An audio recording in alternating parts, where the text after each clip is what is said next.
Le bruit du métal claquant contre le métal résonna à travers le poste de contrôle de sécurité comme un coup de feu. Enlevez la veste maintenant. Le sergent-chef Silas Briggs se tenait les bras croisés sur la poitrine, regardant de haut la femme devant lui comme si elle était une ordure qui s'était égarée dans la plus grande base navale de la côte est des États-Unis. La femme resta immobile. Ses cheveux étaient un enchevêtrement sale, non lavé et pendant mollement autour d'un visage sans expression. Elle portait une veste en jean délavé, usée au coude, et un jean troué aux genoux qui évoquait la pauvreté plutôt que la mode. Passe de sac, pas de portefeuille, aucune pièce d'identité, et pas un seul mot d'explication. Je vous ai dit de l'enlever. Briggs s'avança, sa voix portant à travers toute la zone de sécurité, avec l'autorité d'un homme qui n'avait jamais remis en question son propre pouvoir. Ou je demanderai à quelqu'un de le faire pour vous. 23 pères d'yeux se tournèrent vers eux. Des soldats s'arrêtèrent en pleine foulée. Des contractuels civils levèrent les yeux de leurs papiers. Un vétéran âgé en fauteuil roulant se pencha en avant, ses yeux usés se plissant tandis qu'il observait la scène. La femme retira lentement sa veste. En dessous, un t-shirt gris, vieux et trop grand, pendait lâchement sur une silhouette qui semblait presque fragile. Elle ne devait pas peser plus de 50 kilos. Ses bras étaient minces, ses épaules voûtées, tout en elle criait la vulnérabilité. La spécialiste Amber Lawson laissa échapper un rire aigu depuis derrière le comptoir d'inspection, probablement une sans-abri cherchant un endroit pour dormir. Norfolk en est pleine. Elle sortit son téléphone personnel et prit une photo, composant déjà la légende dans sa tête. Briggs arracha la veste des mains de la femme et fouilla les poches avec une rudesse délibérée. Rien, absolument rien. Il jeta la veste sur le sol en béton. Non, silence. Je vous ai demandé votre nom. La femme leva la tête et, pour la première fois, elle regarda directement dans les yeux de Briggs. Ce regard n'appartenait pas à une sans-abri. Il n'appartenait pas à une victime. C'était le regard de quelqu'un qui évaluait, mesurait, enregistrait chaque détail avec la précision d'une machine. Mais Briggs ne le remarqua pas. Dans les 20 minutes suivantes, tout ce qu'il croyait savoir allait s'effondrer complètement. Les lumières fluorescentes du poste de contrôle bourdonnaient au-dessus, projetant des ombres dures sur le sol poli. Au-delà des barrières de sécurité s'étendait la base navale de Norfolk, abritant la plus grande concentration de puissance navale dans l'hémisphère occidental. Port avions, destroyers, sous-marins, le cœur battant de la suprématie navale américaine. Et à ses portes se tenait une femme qui ressemblait à quelqu'un qui s'était égaré d'un arrêt de bus. Briggs la contourna lentement, comme un prédateur cercle une proie blessée. C'était un grand homme, Juan, poitronnette avec des épaules qui tendaient à son uniforme. Et il avait passé 12 ans dans des postes de sécurité qui lui avaient appris une chose par-dessus tout. Les civils étaient des moutons, et les moutons avaient besoin qu'on leur montre qui tenait la crosse. Vous comprenez que vous êtes en infraction sur une propriété fédérale. Sa voix dégoulinait de condescendance. C'est un crime. 5 ans minimum. Peut-être plus si on découvre que vous travaillez pour quelqu'un. La femme ne dit rien. Peut-être qu'elle ne parle pas anglais, suggéra Connor Reed. Il était jeune, à peine 21 ans, avec un visage qui gardait encore des rondeurs enfantines. Soldat de première classe, tout juste sorti de l'entraînement et impatient de se prouver auprès des gardes seniors. Il passa devant la femme et laissa sa botte accrocher sa cheville, trébuchant dramatiquement. Oups, désolé pour ça. La femme ne tomba pas. Elle ne vacilla même pas. Ses jambes restèrent fermes comme si elles étaient ancrées dans le béton, absorbant l'impact avec une stabilité presque mécanique. Les sourcils de Connor se levèrent légèrement, mais il secoua la tête et rejoignit Amber au comptoir. Vérifiez à nouveau la base de données, ordonna Briggs. Femme, environ 45 à 50 ans. Juan, 68.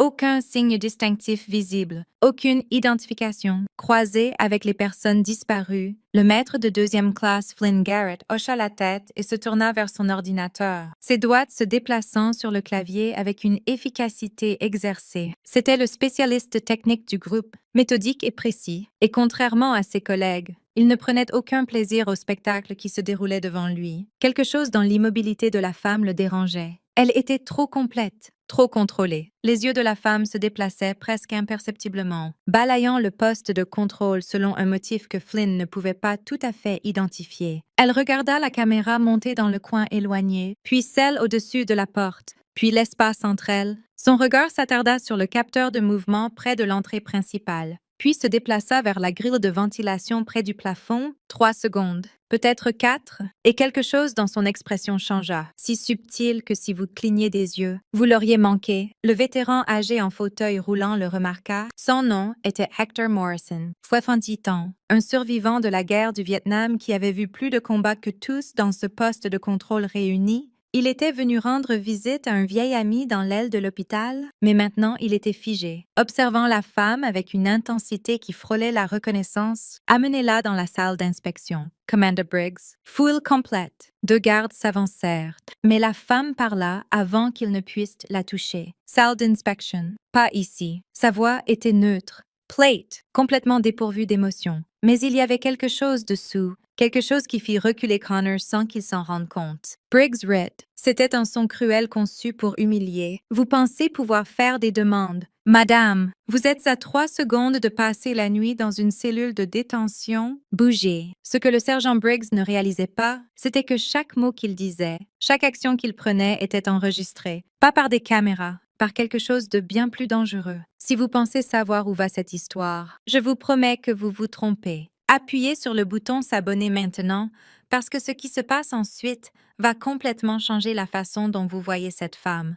Et croyez-moi, vous ne voulez pas manquer le moment où tout s'effondre. La salle d'inspection était petite, à peine 3 mètres sur 3, 60 minutes, avec des murs en béton peints en gris gouvernemental et une table unique boulonnée au sol. Un miroir sans teint dominait un mur, bien que personne ne regarde de l'autre côté. La caméra dans le coin avait une lumière rouge qui aurait dû clignoter mais ne le faisait pas. La femme le remarqua immédiatement. Elle entra dans la pièce et se positionna dans le coin éloigné, dos au mur, avec une ligne de vue claire vers la porte. C'était le genre de positionnement que Briggs avait vu dans les manuels d'entraînement, le genre que les vétérans de combat faisaient instinctivement après des années à devoir surveiller leurs arrières, mais cette femme était une sans-abri, probablement malade mentale, définitivement pas une menace. Brass tendus, commanda Amber, enfilant une paire de gants en latex avec un claquement exagéré. Elle les avait suivis dans la pièce, impatiente de faire partie de ce qui allait se passer. Nous allons procéder à une fouille approfondie pour votre sécurité et la nôtre.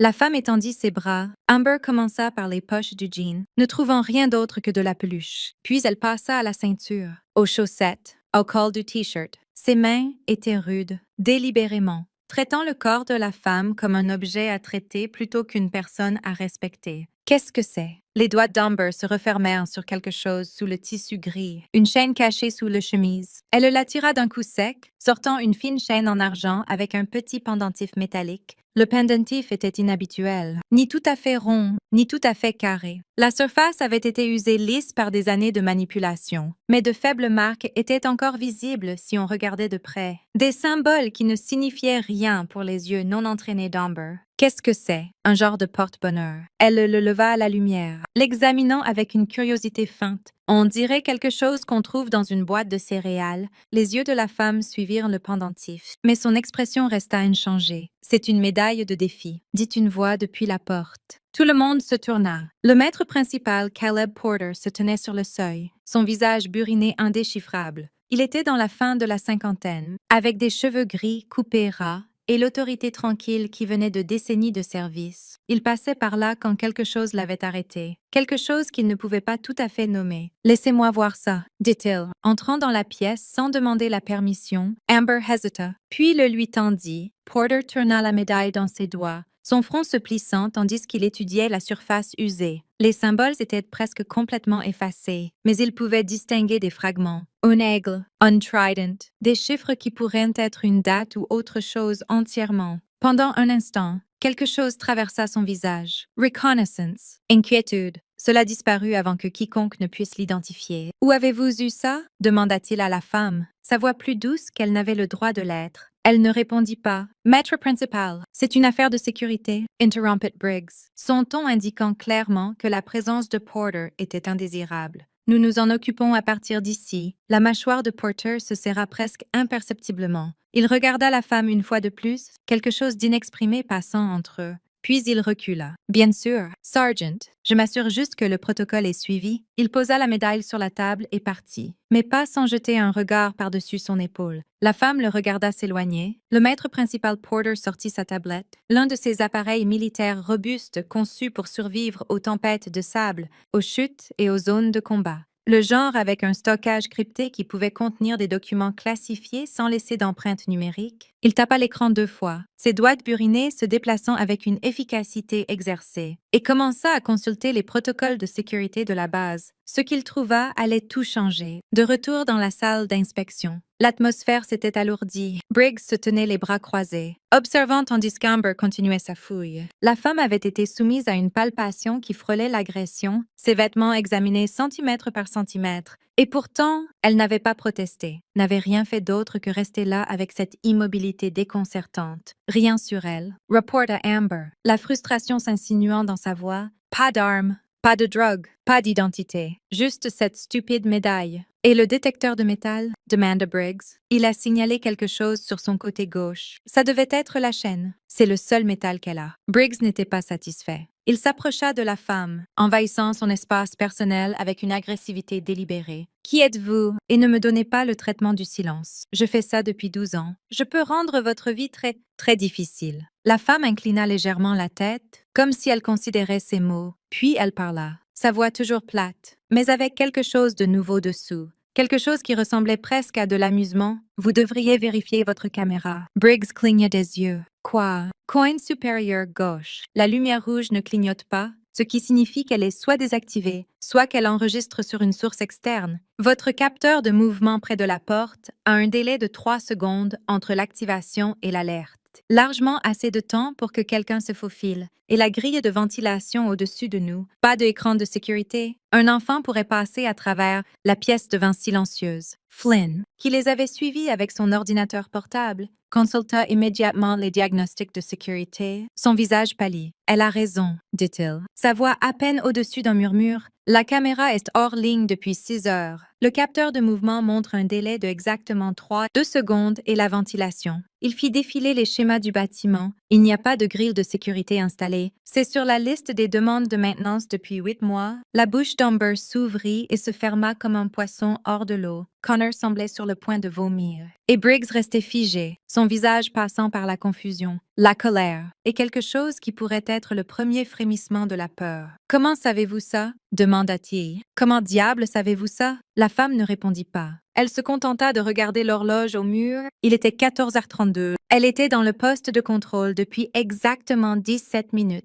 La porte s'ouvrit et la lieutenant-commandante Fiona Drake entra dans la pièce déjà bondée. Elle était grande, anguleuse, avec des traits acérés et l'expression de quelqu'un qui n'avait ni le temps ni la patience pour ce qui se passait ici. « Que se passe-t-il? » demanda-t-elle, ses yeux balayant la scène. « J'ai un briefing dans 20 minutes et j'entends des rapports sur une sorte d'incident. Femme non identifiée. Madame, Reporter Briggs. Se mettant au garde à vous, pas d'identité, pas d'explication, refus de répondre aux questions. Nous procédons à une fouille approfondie. » Drake regarda la femme, prenant en compte l'apparence négligée, les vêtements usés, la pauvreté apparente. Sa lèvre se retroussa légèrement. C'est ça qui cause tout ce remue-ménage. Une vagabonde sans abri. Elle vérifia sa montre. Traitez-la et passez à autre chose. Sergeant, nous n'avons pas toute la journée. Oui, madame, nous sommes juste, j'ai dit traitez-la. La voix de Drake ne laissait aucune place à l'argumentation. Suivez le protocole. Documentez tout et soit libérez-la. Soit remettez-la aux policiers militaires.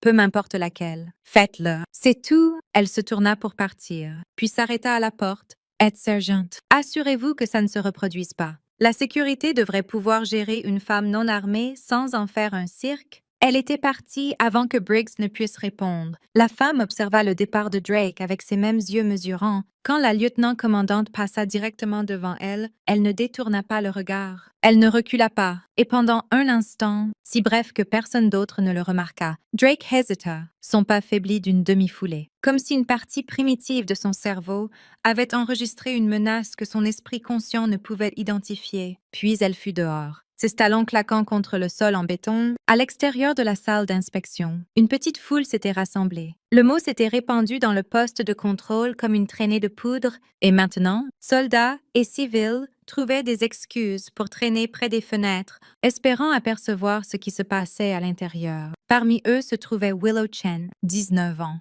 3 semaines après le camp d'entraînement, et si novice qu'elle sursautait encore quand des officiers seniors passaient, elle se rendait pour prendre son service quand le tumulte avait attiré son attention. Et maintenant, elle se tenait à l'arrière de la foule, observant avec de grands yeux. « Qui est-elle » demanda-t-elle au soldat à côté d'elle. « Un spécialiste nommé Marcus, stationné à Norfolk depuis 3 ans. Marcus haussa les épaules. Personne ne sait. Pas d'identité, pas d'histoire. » Elle s'est juste approchée de la porte et s'est tenue là. Briggs perd la tête. Devrions-nous faire quelque chose? Marcus Ritt. Comme quoi, entrer et lui demander gentiment. Crois-moi, Chen, quoi qu'il se passe là-dedans, tu ne veux pas en faire partie. Contente-toi d'observer et d'apprendre. C'est comme ça que les choses fonctionnent dans la vraie Navy. À l'intérieur de la pièce, la vraie Navy démontrait exactement comment les choses fonctionnaient. Briggs s'était remise de sa confusion momentanée et canalisait maintenant cela en colère. « Je ne sais pas comment vous connaissez nos systèmes de sécurité, dit-il, s'approchant encore plus de la femme. Mais ça me dit que vous n'êtes pas une sans-abri ordinaire. Vous avez surveillé cet endroit,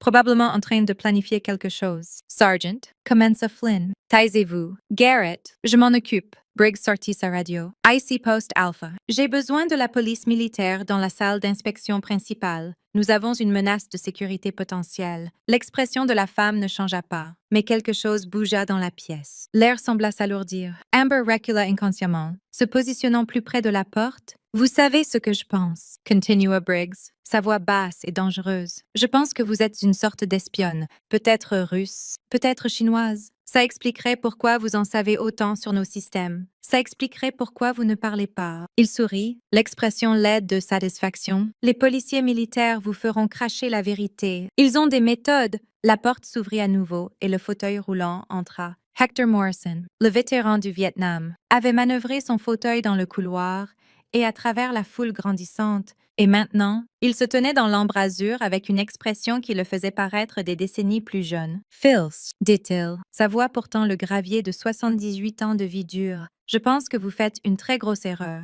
Briggs se tourna. « Monsieur, c'est une zone restreinte. Vous devez partir immédiatement. J'ai servi 32 ans dans l'armée de ce pays, dit Hector, ses yeux ne quittant jamais la femme. Commencé comme soldat, fini comme colonel. J'ai vu beaucoup de choses pendant ces années. Des choses qui vous donneraient des cauchemars pour le reste de votre vie. » Il s'arrêta, son regard s'aiguisant. « Et j'ai appris à reconnaître certaines qualités, des qualités que la plupart des gens manquent. Monsieur, je vais devoir vous demander de... Cette femme, continua Hector, pointant un doigt noueux vers elle, n'est pas ce que vous pensez. Pas du tout. » Le visage de Briggs rougit de colère. « Avec tout le respect, monsieur, cela ne vous concerne pas. Maintenant, veuillez partir avant que je ne vous fasse escorter. » Pendant un long moment, Hector ne bougea pas. Il resta assis là, regardant la femme avec quelque chose qui pourrait être du respect, pourrait être de la reconnaissance. Puis il secoua lentement la tête. « Quand vous réaliserez ce que vous avez fait, dit-il calmement, rappelez-vous que j'ai essayé de vous avertir. » Il tourna son fauteuil et s'éloigna, laissant un silence qui semblait résonner de sens inexprimé. « Avez-vous vu ça? La façon dont elle a bougé. Quelque chose ne va pas du tout ici. Ou très bien. Selon de quel côté vous êtes? Laissez un commentaire ci-dessous avec votre théorie sur qui elle est vraiment. Abonnez-vous si vous ne l'avez pas déjà fait. Parce que la vérité commence à sointer par les fissures, la police militaire arriva à 14h47. Le sergent-major Theo Grant et le caporal Isaac Webb, 2 hommes qui semblaient taillés dans le même bloc de granit. Grant était l'officier senior, mi-cinquantaine avec des cheveux poivre et sel et un visage qui avait vu trop de conseils de guerre pour les compter. Webb était plus jeune, plus silencieux, avec les yeux vigilants de quelqu'un qui avait appris que le silence était souvent plus utile que la parole. Sergeant Briggs, dit Grant, examinant la scène avec un détachement professionnel. Rapport, femme non identifiée. Sergeant Major, pas d'identité, pas de coopération. Menace de sécurité potentielle. Elle a démontré une connaissance détaillée de nos systèmes de sécurité. Emplacements des caméras. Délai des capteurs. Vulnérabilité structurelle. Je crois qu'elle pourrait avoir mené une reconnaissance pour une partie hostile. Les yeux de Grant se posèrent sur la femme. Elle n'avait pas changé de position depuis qu'elle était entrée dans la pièce. Toujours debout dans ce coin dos au mur, toujours observant tout avec ses yeux sombres mesurant. « Madame, dit Grant. » Et le mot sortit différemment que de la bouche de Briggs. Plus doux, presque respectueux. Comprenez-vous pourquoi vous êtes détenu? La femme rencontra son regard. Quelque chose passa entre eux. Un éclat que Webb attrapa, mais que Briggs manqua entièrement. La posture de Grant changea presque imperceptiblement. Ses épaules se redressèrent. Son menton se leva. Madame, dit-il à nouveau, y a-t-il quelque chose que vous voudriez dire avant que nous procédions? La femme parla. 3 mots. Appelez le commandant Hayes. Le nom atterrit comme une bombe dans la petite pièce. Le commandant Solomon Hayes était l'officier commandant de la base navale de Norfolk, l'homme qui supervisait tout ce qui se passait dans ses portes, l'homme dont l'emploi du temps était géré par 3 assistants et dont le temps valait plus que ce qu'aucun d'eux ne gagnerait jamais dans une vie. Amber rit nerveusement. Vous ne pouvez pas juste demander le commandant. Savez-vous qui il est? Je sais exactement qui il est, dit la femme. C'était la phrase la plus longue qu'elle avait prononcée depuis son arrivée.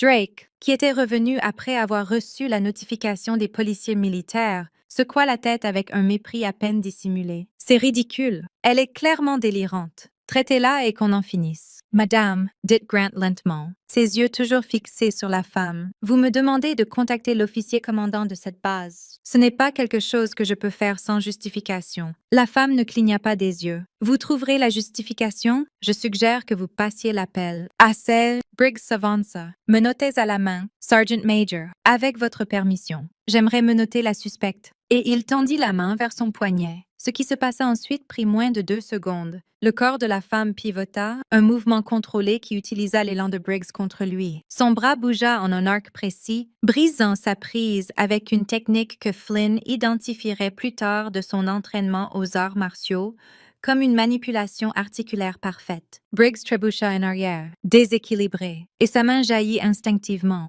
attrapant la seule chose à portée, le chemise de la femme. Le tissu, déjà vieux et usé, se déchira de l'épaule jusqu'au milieu de sa poitrine, et la pièce devint complètement immobile. La déchirure exposa son épaule gauche et une partie de sa poitrine supérieure. La peau là était pâle, marquée de vieilles cicatrices qui racontaient des histoires de violence surmontées, mais ce n'étaient pas les cicatrices qui firent figer tout le monde. C'était le tatouage, au-dessus de son cœur, ancré en noir qui avait légèrement pâli avec l'âge, mais restait indubitablement clair. Un aigle tenant un trident dans une serre et un pistolet dans l'autre. Au-dessous de l'aigle, une ancre, et dessous cela, petit mais parfaitement lisible, les mots qui firent fléchir les genoux du sergent-major Grant, DevGru 7, Groupe de développement de guerre navale spéciale. Équipe SEAL 7, l'unité d'opération spéciale la plus élite de l'armée américaine. Une unité si classifiée que son existence même avait été officiellement niée pendant des décennies. Personne ne bougea, personne ne respira. Le téléphone d'Amber glissa de ses doigts et claqua contre le sol. Connor Reed émit un son comme un animal blessé. Flynn Garrett fixait son écran d'ordinateur où une recherche classifiée retournait des résultats qui lui glaçaient le sang. Et le maître principal Caleb Porter, qui avait observé à travers le miroir sans teint depuis la salle d'observation voisine, leva lentement la main à son front. Il salua. Le bruit de pas résonna dans le couloir. Lords, déterminé, le genre de pas qui faisait redresser instinctivement les officiers juniors. Le commandant Solomon Hayes apparut dans l'embrasure. C'était un grand homme, imposant avec 35 ans de service inscrits dans les lignes de son visage. Il avait commandé des destroyers, dirigé des forces opérationnelles, survécu à 3 déploiements de combat. Il y avait très peu de choses dans ce monde qui pouvaient le surprendre. Mais la femme aux chemises déchirées le surprit. Son visage passa par des émotions en succession rapide. Agacement d'être appelé loin de ses devoirs. Confusion face à la scène devant lui. Reconnaissance quand ses yeux trouvèrent le tatouage. Et puis quelque chose qui ressemblait fort à de la terreur. Il se mit au garde à vous. Sa main se leva en un salut si net qu'il semblait trancher l'air. Amiral Callahan. Madame, je n'avais pas été informé de votre inspection. La femme, l'amiral Ivory Callahan, contre-amiral inférieur, commandant adjoint du commandement de guerre navale spécial, le regarda avec ses mêmes yeux mesurants. Ça, dit-elle calmement, était le but. Commandante, la température dans la pièce sembla chuter de 10 degrés. Briggs avait pâli, son visage de la couleur d'un vieux journal. Amber pleurait silencieusement, des larmes coulant sur son visage, tandis que la réalité de ce qu'elle avait fait commençait à s'imposer. Connor s'était assis par terre, ses jambes apparemment incapables de le soutenir plus longtemps. Vous, la voix de Drake sortit comme un croassement. Vous êtes une amirale. Contre-amiral, Courageous Callahan, sa voix toujours parfaitement neutre, commandant adjoint du commandement de guerre navale spécial, opérant sous autorisation de protocole fantôme du secrétaire de la Navy. Elle s'arrêta, laissant les mots s'imprégner. C'était une évaluation noire de vos procédures de sécurité, un test pour voir comment votre personnel réagirait à un individu inconnu tentant d'entrer dans la base. Et Hayes demanda, bien que son expression indiqua qu'il connaissait déjà la réponse. Callahan regarda lentement autour de la pièce. À Briggs, qui ne pouvait pas rencontrer ses yeux. À Amber, qui sanglotait maintenant. À Connor, toujours par terre. À Flynn, qui se tenait au garde-à-vous avec la posture rigide d'un homme face à un peloton d'exécution. À Drake, dont le visage était passé du mépris à l'horreur. Échec, dit-elle. Échec complet et systématique. Le mot plana dans l'air comme une sentence de mort. Amiral Hayes commença. Je veux vous assurer que ce comportement ne représente pas. Épargnez-moi ça, commandant. La voix de Callahan trancha ces mots comme une lame. J'ai été détenu pendant 32 minutes. Pendant ce temps, j'ai été verbalement maltraité, physiquement malmené, menacé d'emprisonnement et ordonné de me soumettre à une fouille à nu dans une zone publique. Elle leva les restes déchirés de son chemise. Mes vêtements ont été endommagés. Ma dignité a été agressée. Et pas une fois quelqu'un n'a pensé à vérifier mon identité par les canaux appropriés. Elle marcha vers la table où reposait encore sa médaille de défi, la ramassant et la tournant dans ses doigts. Savez-vous ce que c'est? Sergeant Briggs. Briggs ouvrit la bouche, mais aucun son n'en sortit. C'est une médaille de l'équipe SEAL 7. Donnée par mes coéquipiers après notre première opération réussie à Kandahar, octobre 2001. Je la porte depuis 23 ans. Elle regarda Amber. Vous l'avez appelé quelque chose d'une boîte de céréales. Amber émit un son étouffé. Commandant Hayes, continua Callahan, je veux un rapport complet sur mon bureau d'ici 17 heures demain. Dossier personnel de tous ceux impliqués dans cet incident. Reports d'entraînement. Évaluation de performance. Tout, oui, amiral. Et commandant. Elle se tourna pour lui faire face directement. Appelez votre bureau, Jag. Plusieurs de vos gens vont avoir besoin d'avocats. Le silence qui suivit fut absolu. À l'extérieur de la salle d'inspection, la foule qui s'était rassemblée était devenue complètement immobile. Le mot se répandait dans le poste de contrôle comme des ondulations dans un étang. Des téléphones apparurent dans les mains, mais personne n'osa enregistrer. C'était quelque chose dont on murmurerait, pas qu'on filmerait. Willow Chen se tenait au bord de la foule, sa main figée à mi-chemin vers sa poche où reposait son propre téléphone. Elle avait été sur le point de prendre une vidéo. Quelque chose l'avait arrêtée. Maintenant, observant à travers la fenêtre tandis que l'amiral se tenait au milieu des décombres de carrière qu'elle venait de détruire, Willow comprit pourquoi son instructeur de camp d'entraînement avait passé tant d'heures à marteler une leçon dans leur tête. Ne jamais supposer, ne jamais sous-estimer et ne jamais oublier que les personnes les plus dangereuses au monde sont souvent celles qui paraissent le moins menaçantes. Hector Morrison fit rouler son fauteuil roulant vers la scène, s'arrêtant à côté de Willow. « Vous n'avez pas enregistré, observa-t-il. »« Non, monsieur. »« Pourquoi pas? » Willow y pensa un moment. Ça ne semblait pas correct. C'est au-dessus de mon grade. Le vieux vétéran sourit, révélant des dents jaunies par l'âge, mais encore aiguisées. Feel intelligent. La plupart des gens de votre âge auraient mis cette vidéo sur Internet avant que l'amiral ait fini de parler. Il hocha la tête vers la salle d'inspection. Vous savez ce que vous venez de voir. Je ne suis pas sûr. Monsieur, des conséquences, dit Hector. De vraies conséquences. Quelque chose que beaucoup de gens oublient d'exister dans ce monde. Il commença à s'éloigner, puis s'arrêta. J'ai servi sous l'amiral Elmo Zumwalt au Vietnam, l'un des plus grands leaders navals de l'histoire. Vous savez ce qui le rendait grand? Willow secoua la tête. Il n'oubliait jamais que chaque personne en uniforme était d'abord un être humain. Il jugeait les gens par leurs actions, pas par leur apparence. Hector fit un geste vers l'amiral Callahan. Elle me rappelle lui, souvenez-vous-en. Il s'éloigna, laissant Willow seule avec ses pensées, à l'intérieur de la salle d'inspection. Le choc initial cédait la place à la froide et dure réalité de ce qui venait ensuite. Le commandant Hayes avait renvoyé tout le personnel non essentiel, ne laissant que lui-même, l'amiral Callahan, les 5 individus principaux impliqués dans l'incident, et le sergent-major Grant, qui avait été identifié comme la seule personne à avoir traité l'amiral avec un respect approprié avant que son identité ne soit révélée. Amiral Hayes dit prudemment. Puis-je demander comment vous souhaitez procéder? Callahan avait récupéré sa veste en jean là où Briggs l'avait jetée par terre. Elle l'enfila par-dessus son chemise déchirée, couvrant les tatouages qui avaient tout changé. D'abord, dit-elle, je veux revoir les images de sécurité de cet incident. Toutes, bien sûr. Deuxièmement, je veux voir les rapports d'inspection de ce poste de contrôle remontant à 6 mois, incluant les journaux d'entraînement. les dates de certification et tout incident précédent impliquant des détenus civils. Je les compilerai dans l'heure. Troisièmement, elle se tourna pour faire face aux 5 personnes dont elle tenait maintenant les vies entre ses mains. Je veux parler à chacun d'eux individuellement, en commençant par le sergent Briggs. La lieutenant-commandante Drake pensa à sa carrière. 15 ans de service, son fonds de retraite militaire, la police d'assurance-vie pour vétérans qu'elle avait amélioré le mois dernier. Tout ce pourquoi elle avait travaillé pouvait disparaître en un seul moment de mauvais jugement. La couverture spécialisée pour les familles militaires n'était pas bon marché. Mais en regardant la femme devant elle maintenant, Drake réalisa que certaines décisions coûtaient bien plus que de l'argent. Les entretiens individuels eurent lieu dans le bureau de Hayes, un étage au-dessus du poste de contrôle. C'était une pièce d'angle avec des fenêtres donnant sur la base, les murs couverts de commendations et de photos de navires que Hayes avait commandés. Un drapeau américain se tenait dans un coin. Un fanion de l'Académie navale pendait derrière le bureau. Briggs fut le premier. Il entra dans le bureau comme un homme marchant vers son exécution, ce qui n'était pas loin de la vérité. Callahan s'assit derrière le bureau de Hayes. Le commandant avait insisté. Un geste de déférence qui en disait long sur les dynamiques de pouvoir en jeu. Elle ne leva pas les yeux quand Briggs entra. Elle lisait quelque chose sur une tablette, son doigt glissant lentement sur l'écran. « Asseyez-vous, Sergeant. » Briggs s'assit, ses mains tremblaient. 12 ans dans des postes de sécurité. Dit Callahan, lisant toujours.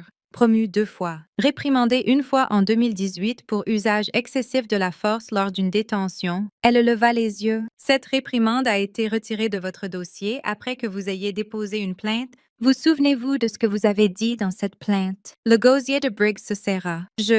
J'ai dit que la force était justifiée, vu le niveau de menace. La détenue était une dépendante de 17 ans qui avait oublié sa carte d'identité. La voix de Callahan était glaciale. Elle pesait 41 kilos. Elle pleurait et vous l'avez jetée contre un mur assez fort pour laisser des bleus. Le rapport. J'ai lu le rapport. J'ai aussi lu la déclaration d'incident originale avant qu'elle ne soit modifiée par votre superviseur. Elle posa la tablette. Je vais vous poser une question, Sergeant, et je veux que vous y pensiez très attentivement avant de répondre. Pourquoi m'avez-vous traité comme vous l'avez fait? Briggs ouvrit la bouche. La ferma, l'ouvrit à nouveau. Le protocole stipule. Le protocole ne stipule pas que vous deviez jeter les effets personnels d'un détenu par terre. Le protocole ne stipule pas que vous deviez les moquer, les menacer ou ordonner une fouille à nu dans une zone publique. Le protocole stipule que vous devez identifier, documenter, vérifier et escalader. Callahan se pencha en avant. Vous n'avez fait aucune de ces choses. Alors je demande à nouveau, pourquoi? Le silence s'étira. Quand Briggs parla enfin, sa voix était à peine audible.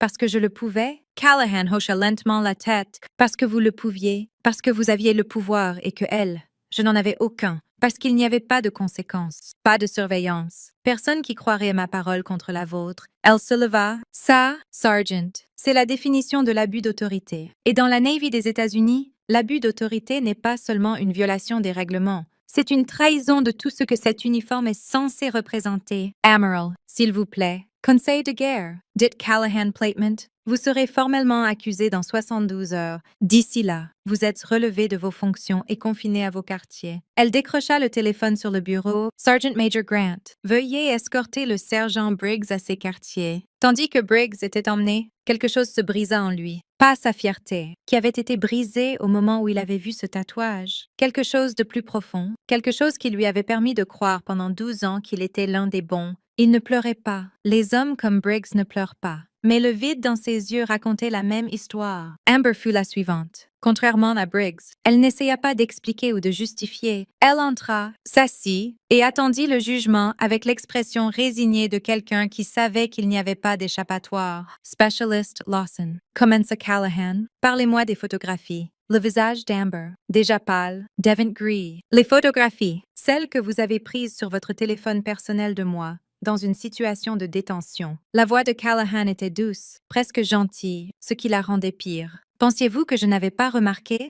J'allais les supprimer. Vraiment? Avant ou après les avoir postés sur les réseaux sociaux, Amber ne dit rien. J'ai déjà demandé un mandat pour vos enregistrements téléphoniques. Je soupçonne que nous trouverons que vous avez fait ça avant. D'autres détenus, d'autres personnes vulnérables qui ont eu le malheur de passer par votre poste de contrôle. Callahan croisa les mains sur le bureau. Dites-moi que j'ai tort. Le silence d'Amber fut réponse suffisante. Décharge, dit Callahan. Conditions autres qu'honorables, vous perdrez vos avantages, votre habilitation de sécurité et tout espoir d'emploi gouvernemental pour les 10 prochaines années. Si les enregistrements téléphoniques montrent ce que je pense, vous pourriez aussi faire face à des accusations criminelles pour violation de la vie privée. J'ai un enfant, murmura Amber. Un prêt immobilier. S'il vous plaît, vous auriez dû y penser avant de traiter des personnes vulnérables comme du divertissement. La voix de Callahan ne contenait aucune sympathie. Renvoyé. Connor Reed vint ensuite et son entretien fut le plus court. Il entra en pleurant, s'assit en pleurant, et passa les 5 premières minutes à s'excuser à travers des sanglots qui rendaient ses mots presque incompréhensibles. Il avait 21 ans. Il avait rejoint la Navy parce que son père avait servi et son grand-père avant lui. Il n'avait jamais attendu finir ici. Vous m'avez donné un coup de pied, dit Callahan quand il se fut calmé assez pour parler. Quand vous êtes passé devant, vous m'avez délibérément frappé et puis fin de trébucher. J'essayais de m'intégrer. Connor réussit Briggs et Amber. Il disait que je devais montrer que je n'étais pas faible, que je devais me prouver. Et se prouver signifiait agresser un détenu. Je ne l'ai pas vu comme une agression. Je pensais, il s'interrompit. Incapable de finir. Callahan l'étudia longuement. Il était jeune, effrayé, facilement influencé par les mauvaises personnes. Dans un autre contexte, il aurait pu devenir un bon marin, un bon homme. Soldat Reed, dit-elle enfin, vous allez faire l'objet d'une enquête. Selon ce que l'enquête trouvera, vous pourriez faire face à une action administrative ou à des accusations criminelles. En attendant, vous êtes suspendu des tâches de sécurité. Oui, madame, mais je vais vous dire quelque chose que je veux que vous vous rappeliez pour le reste de votre carrière. Elle se pencha en avant. Suivre les ordres ne signifie pas suivre n'importe quels ordres, ça signifie suivre des ordres légitimes de personnel autorisé. Ce que faisait Briggs n'était pas légitime. Ce que faisait Amber n'était pas légitime. Et quand vous avez suivi, vous êtes devenu complice de leur inconduite. Je comprends. Madame, vraiment, parce que la prochaine fois que quelqu'un vous dit de maltraiter un détenu, je veux que vous vous rappeliez ce moment. Souvenez-vous de ce que ça fait de s'asseoir en face de la personne que vous avez lésée et n'avoir aucune excuse qui compte. Connor hocha la tête, les larmes coulant toujours sur son visage. Renvoyé. L'entretien de Flynn Garrett prit plus longtemps et alla dans une direction que personne n'attendait. Il entra dans le bureau les épaules droites et le dos raide, la posture d'un homme qui savait qu'il était coupable mais refusait de montrer la peur. Contrairement aux autres, il ne s'assit pas avant que Callahan ne lui fasse signe vers la chaise. Maître Garrett, commença-t-elle, consultant son dossier sur la tablette. Dossier intéressant. Technicien cryptologique. Meilleur score de votre classe. Certifié en sécurité réseau, forensique numérique et renseignement de signaux. Elle leva les yeux. Vous êtes surqualifié pour le service au poste de contrôle. Je sais où je suis assignée. Madame, pourquoi? Avec vos qualifications, vous pourriez travailler à la NSA, la CIA, n'importe quelle agence à 3 lettres qui tuerait pour vos compétences. Elle posa la tablette. Au lieu de ça, vous êtes ici à faire fonctionner un détecteur de métal et entrer des données dans une base. Flynn ne dit rien. Vous étiez le seul à questionner la fouille, continua Callahan. Quand Briggs a ordonné la fouille à nu, vous avez hésité? Quand j'ai décrit les vulnérabilités de sécurité, vous les avez vérifiées immédiatement. Et votre réaction m'a dit que vous n'en saviez rien avant. Elle inclina légèrement la tête. Pourquoi? Permission de parler librement. Madame, accordé. Flynn prit une inspiration. J'ai demandé le service au poste de contrôle parce que je voulais comprendre comment la sécurité fonctionne au niveau de base. La connaissance théorique n'est pas assez. Vous devez voir comment les systèmes fonctionnent en pratique avec les variables humaines impliquées. Il s'arrêta. Ce qui s'est passé aujourd'hui, je savais que c'était mal. J'aurais dû faire plus pour l'arrêter. Pourquoi ne l'avez-vous pas fait? Parce que Briggs est mon supérieur. Parce que la lieutenant-commandante Drake a autorisé la fouille. Parce que la chaîne de commandement... Il s'arrêta, secouant la tête. Il n'y a pas d'excuse. J'aurais dû parler, je ne l'ai pas fait. Callahan l'étudia longuement. Vous avez vérifié mes informations sur les vulnérabilités de sécurité. À quelle vitesse? 23 secondes. Madame, et si ces informations avaient été fausses? Si j'avais menti pour créer une distraction, j'aurais signalé immédiatement et alerté les policiers militaires. Un fantôme de ce qui pourrait être de l'approbation traversa le visage de Callahan. Maître Garrett, je vais recommander que vous soyez réassigné à un poste qui utilise mieux vos capacités. Vous recevrez une lettre de conseil pour votre rôle dans les événements d'aujourd'hui, mais aucune action disciplinaire formelle. Flynn cligna des yeux. Madame, vous avez fait des erreurs aujourd'hui, mais vous avez aussi démontré une pensée critique sous pression, une volonté de questionner les suppositions et surtout l'intégrité d'admettre la faute sans déviation. Elle se leva, signalant que l'entretien était terminé. La Navy a besoin de plus de gens comme ça. Ne me faites pas regretter cette décision. Je ne le ferai pas. Madame, merci. Tandis que Flynn partait, quelque chose avait changé dans son expression. Pas du soulagement exactement.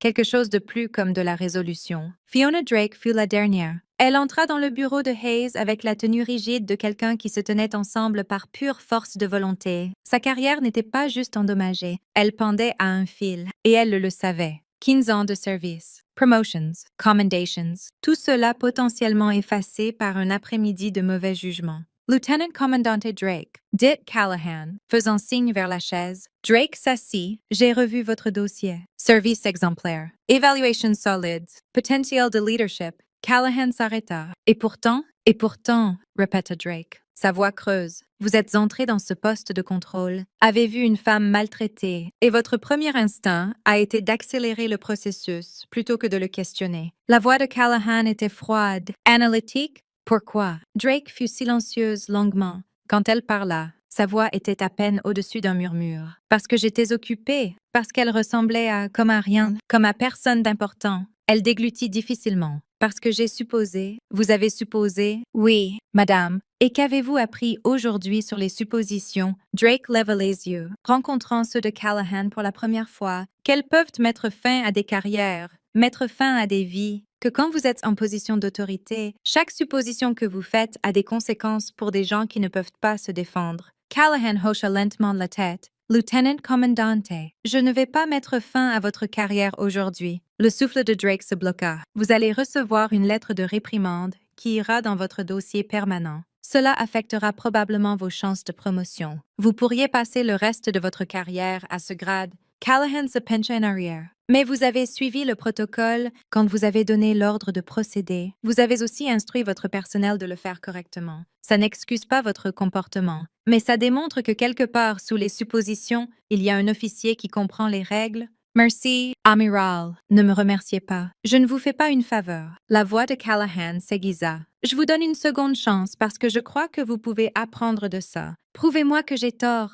Et cette lettre de réprimande sera le cadet de vos soucis. Je comprends. Madame, vraiment. Callahan se leva, marchant vers la fenêtre. Dehors, le soleil commençait à se coucher sur Norfolk, peignant la base en nuances d'orange et d'or. J'ai passé 23 ans dans les opérations spéciales. Vous savez quelle est la leçon la plus importante que j'ai apprise? Drake secoua la tête. Ce n'est pas la force. Ce ne sont pas les armes ou les tactiques ou l'entraînement. Callahan se tourna pour lui faire face. C'est de ne jamais oublier que chaque personne que vous rencontrez, qu'elle porte un uniforme ou non, qu'elle ait des credentials ou non, est d'abord un être humain. Au moment où vous commencez à voir les gens comme des catégories au lieu d'individus, vous avez déjà perdu? Drake s'assit en silence, absorbant les mots. Cette femme que vous avez écartée aujourd'hui, la vagabondée sans abri qui ne valait pas votre temps. La voix de Callahan s'adoucit légèrement. Elle aurait pu être n'importe qui. Une vétérane qui a tout perdu à cause d'un TSPT, une mère fuyant un mari abusif, un témoin d'un crime qui avait besoin d'aide. Elle s'arrêta, comme il s'est avéré, une amirale menant une évaluation de sécurité. Le point est que vous ne saviez pas. Et au lieu de découvrir, vous avez supposé le pire. Vous avez raison, dit Drake calmement. Vous avez absolument raison. Alors souvenez-vous de ce sentiment. Chaque fois que vous entrez dans un poste de contrôle, chaque fois que vous voyez quelqu'un qui semble ne pas appartenir là, souvenez-vous de ce que ça fait de réaliser que c'était vous qui ne compreniez pas. Callahan se dirigea vers la porte. Renvoyez, Lieutenant Commandant. Et Drake? Oui, madame. Faites mieux. La porte se ferma derrière Drake, laissant l'amiral Callahan seul dans le bureau du commandant Hayes. Le soleil était presque couché maintenant, projetant de longues ombres à travers la pièce. Elle se tenait à la fenêtre, regardant la base qui s'étendait en dessous, les navires, les bâtiments, les milliers de personnels qui n'avaient aucune idée de ce qui s'était passé aujourd'hui. Derrière elle, la porte s'ouvrit. Le maître principal, Caleb Porter, entra, portant 2 tasses de café. Pensez que vous pourriez en avoir besoin. Amiral, dit-il, posant une tasse sur le bureau. Callahan se tourna. Vous m'avez reconnu. Ce n'était pas une question. Porter hocha lentement la tête. Pas au début, mais quand j'ai vu la médaille, j'ai servi avec un SEAL une fois en 2007. Il avait une médaille exactement comme ça. Même marque d'unité. Il s'arrêta. Il parlait d'une femme nommée Ghost. Disait qu'elle était la meilleure opératrice avec qui il avait travaillé. Disait que si elle apparaissait quelque part en paraissant ne pas y appartenir, vous devriez fuir dans l'autre direction ou commencer à prier. Un fantôme de sourire traversa le visage de Callahan. Michael Torres. C'est lui. Il est commandant maintenant,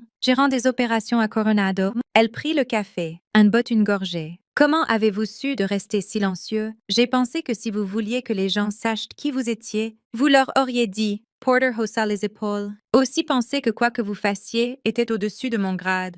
Parfois, la meilleure chose qu'un marin puisse faire est de suivre son instinct et de garder la bouche fermée. C'est une sagesse que beaucoup de gens n'apprennent jamais. Ça m'a pris 30 ans pour le comprendre. Porter hésita. Amiral, permission de parler librement. Accordé. Qu'arrive-t-il maintenant à la base? Je veux dire, aux gens qui n'étaient pas impliqués mais ont vu ce qui s'est passé. Callahan posa son café et revint à la fenêtre. Le mot va se répandre. Il s'est déjà répandu. D'ici demain, tout le monde sur cette base saura qu'une amirale a été fouillée à nu à la porte principale. Elle se tourna pour lui faire face. Et c'est exactement ce que je veux. Madame, ce n'était pas juste tester la sécurité. Maître principal, c'était envoyer un message à chaque garde qui pense pouvoir abuser de son autorité parce que personne ne regarde, à chaque officier qui suppose le pire sur les gens qui ne correspondent pas à leurs attentes, à tous ceux qui ont oublié que l'uniforme est censé représenter quelque chose. Porter hoqua lentement la tête. Et quand la prochaine sans-abri s'approchera de la porte, le prochain civil sans identité, c'est la question, n'est-ce pas?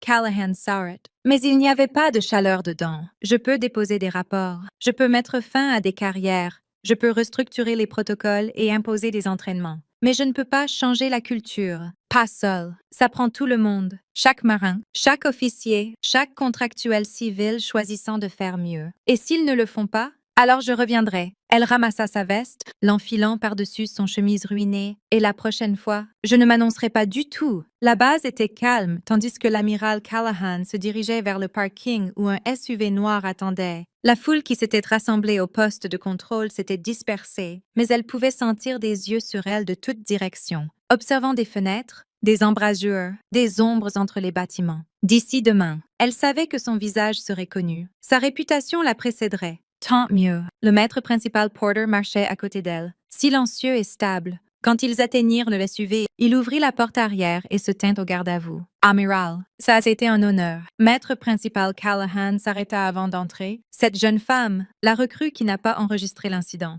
Quel est son nom? Chen. Madame Willow Chen. 3 semaines après le camp d'entraînement. Trouvez-la. Dites-lui que j'aimerais voir son dossier de service. Les sourcils de Porter se levèrent légèrement. Mais il ne questionna pas. Oui, madame. Callahan glissa sur la banquette arrière. Porter ferma la porte et se dirigea vers la position du conducteur. Elle l'avait demandé spécifiquement, voulant quelqu'un en qui elle pouvait avoir confiance pour le trajet de retour. Tandis que le SUV s'éloignait de la base navale de Norfolk, Callahan observe la base rétrécir dans le rétroviseur. Les lumières s'allumaient maintenant, fluorescentes et dures, illuminant les bâtiments et les navires, et le poste de contrôle où tout s'était passé. Briggs serait jugé en conseil de guerre. Amber serait déchargé. Connor ferait face à une enquête. Flynn serait réassigné. Drake porterait une lettre de réprimande pour le reste de sa carrière. Et le commandant Hayes passerait les 6 prochains mois à reconstruire la réputation de sa base depuis zéro. 6 vies changeaient. 6 leçons et prizes. Mais tandis que le téléphone satellite à côté d'elle bourdonnait d'un appel entrant,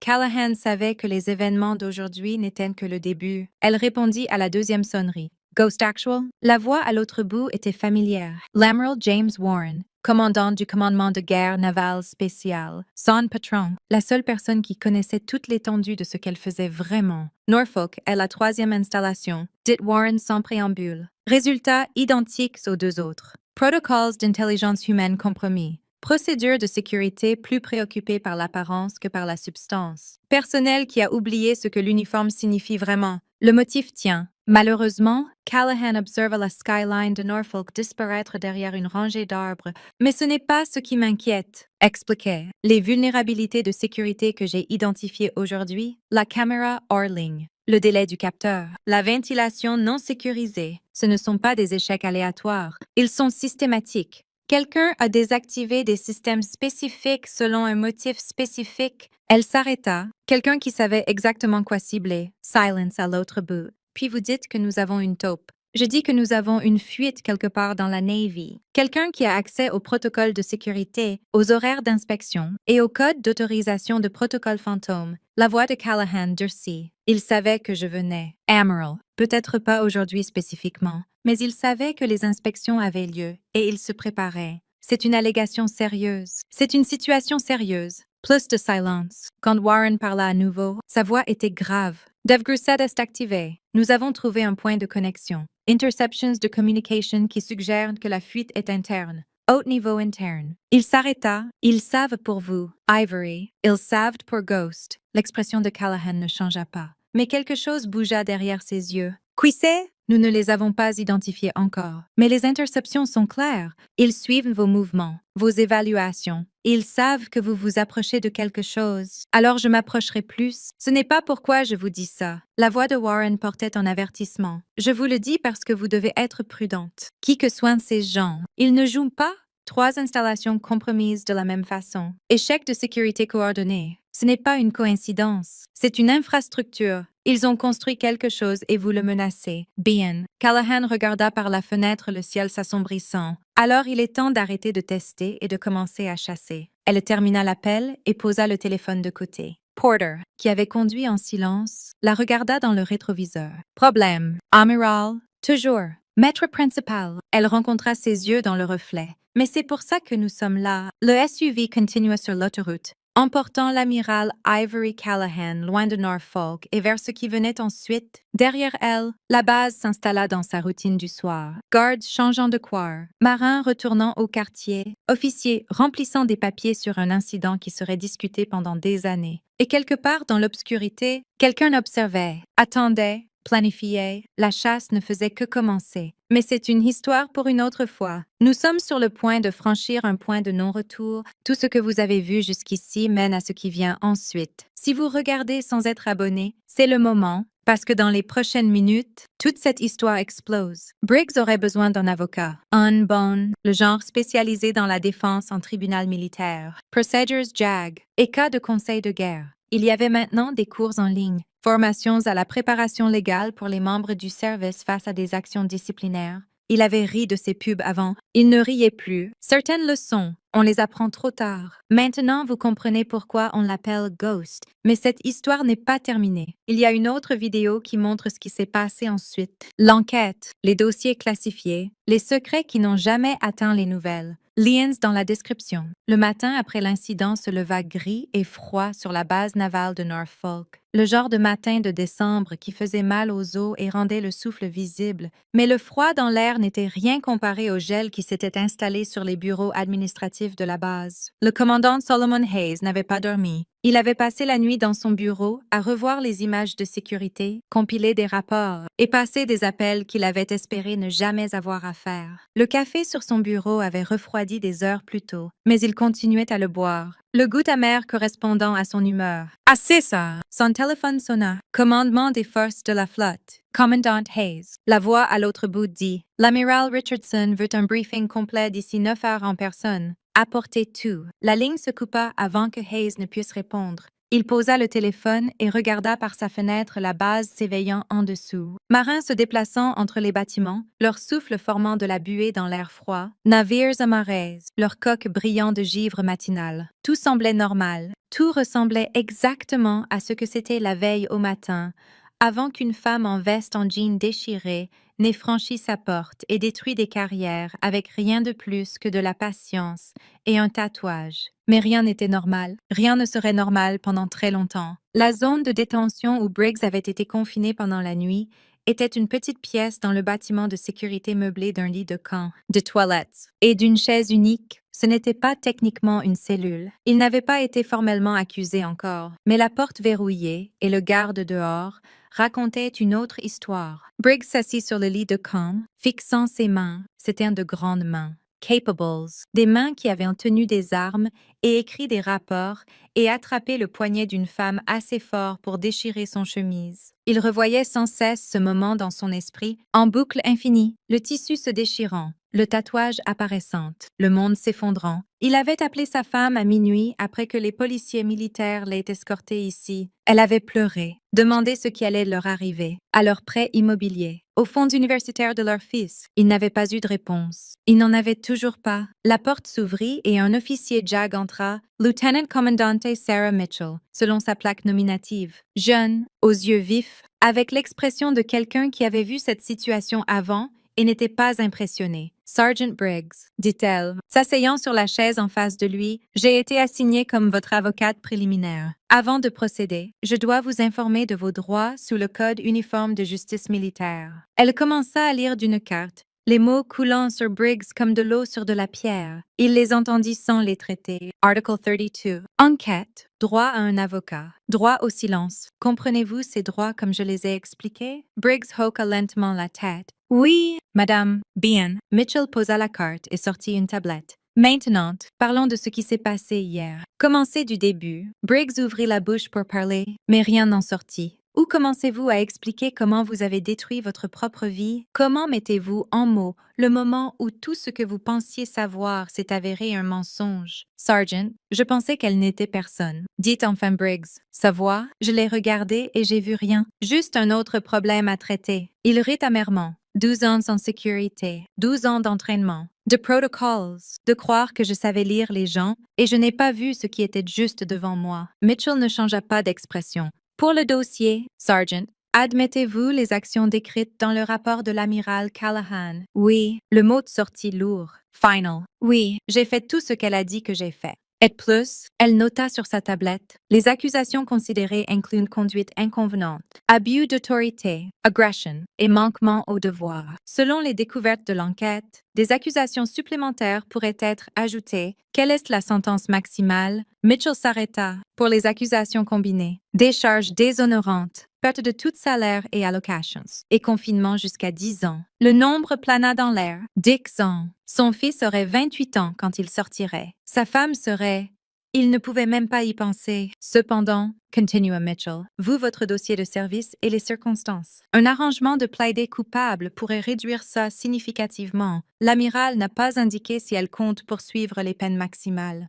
Que recommandez-vous? Je recommande que vous coopériez pleinement avec l'enquête. Exprimiez un remords sincère et espériez que l'amiral Callahan est aussi juste en jugement qu'en évaluation. Mitchell saliva. Je reviendrai demain avec plus d'informations. En attendant, écrivez tout ce dont vous vous souvenez d'hier. Chaque détail, peu importe la taille, plus votre compte est complet. Mais l'heure sont vos chances. Elle partit et la porte se verrouilla derrière elle. Briggs s'assit seul dans le silence, pensant à la justice, au jugement, à une femme qui s'était tenue dans son poste de contrôle, avait enduré ses abus et n'avait jamais élevé la voix ni perdu son calme. La vraie autorité n'a pas besoin d'un badge. Ces mots résonnaient dans son esprit. Et pour la première fois de sa vie, Silas Briggs commença à comprendre ce qu'il signifiait. De l'autre côté de la base, dans la zone de logement des contractuels civils, Amber Lawson faisait ses cartons. Son appartement était petit. Une unité d'une chambre qu'elle avait décorée avec des photos de sa fille et des impressions de plage qu'elle n'avait jamais visitées. Le mobilier était bon marché. Acheté à crédit qu'elle remboursait encore, le réfrigérateur était couvert de dessins de sa fille. Figures, bâtons et arcs-en-ciel, et le mot maman écrit au crayon. On lui avait donné 24 heures pour quitter le logement de la base. Son habilitation de sécurité avait été suspendue en attendant l'enquête. Son badge d'accès avait été confisqué. D'ici demain à 7 heures, elle serait à nouveau civile sans emploi, sans avantage, sans perspective. Sa mère avait conduit depuis Richmond pendant la nuit pour prendre la garde d'Emma, sa fille de 4 ans. Le transfert s'était fait à 6 heures dans le parking. Emma, encore à moitié endormie et confuse, pourquoi maman pleurait. Ça va aller, bébé, avait murmuré Amber, serrant sa fille forte. Maman doit juste régler des choses. Tu vas rester avec grand-mère un moment? Pourquoi? Parce que maman a fait une erreur. Parce que maman pensait être meilleure que quelqu'un d'autre et a découvert qu'elle ne l'était pas. Parce que maman a pris des photos d'une femme humiliée et pensait que c'était drôle. Parce que maman doit régler des choses, avait dit Amber à la place. Mais je t'appellerai tous les soirs, je promets. Maintenant, seule dans l'appartement, elle se déplaçait mécaniquement à travers les pièces, mettant des vêtements dans des boîtes, de la vaisselle dans des caisses, toute sa vie réduite à du carton et du ruban adhésif. Sur le comptoir, son téléphone bourdonnait de messages. Amis demandant ce qui s'était passé, famille exigeant des explications, reporters reniflant déjà autour de l'histoire. Elle les ignora tous. Le téléphone qu'elle ne pouvait ignorer était celui que les enquêteurs avaient pris. Ils avaient tout trouvé. Chaque photo qu'elle avait prise au cours des 3 dernières années, chaque détenu qu'elle avait moqué, chaque personne vulnérable qu'elle avait transformée en divertissement pour ses followers sur les réseaux sociaux.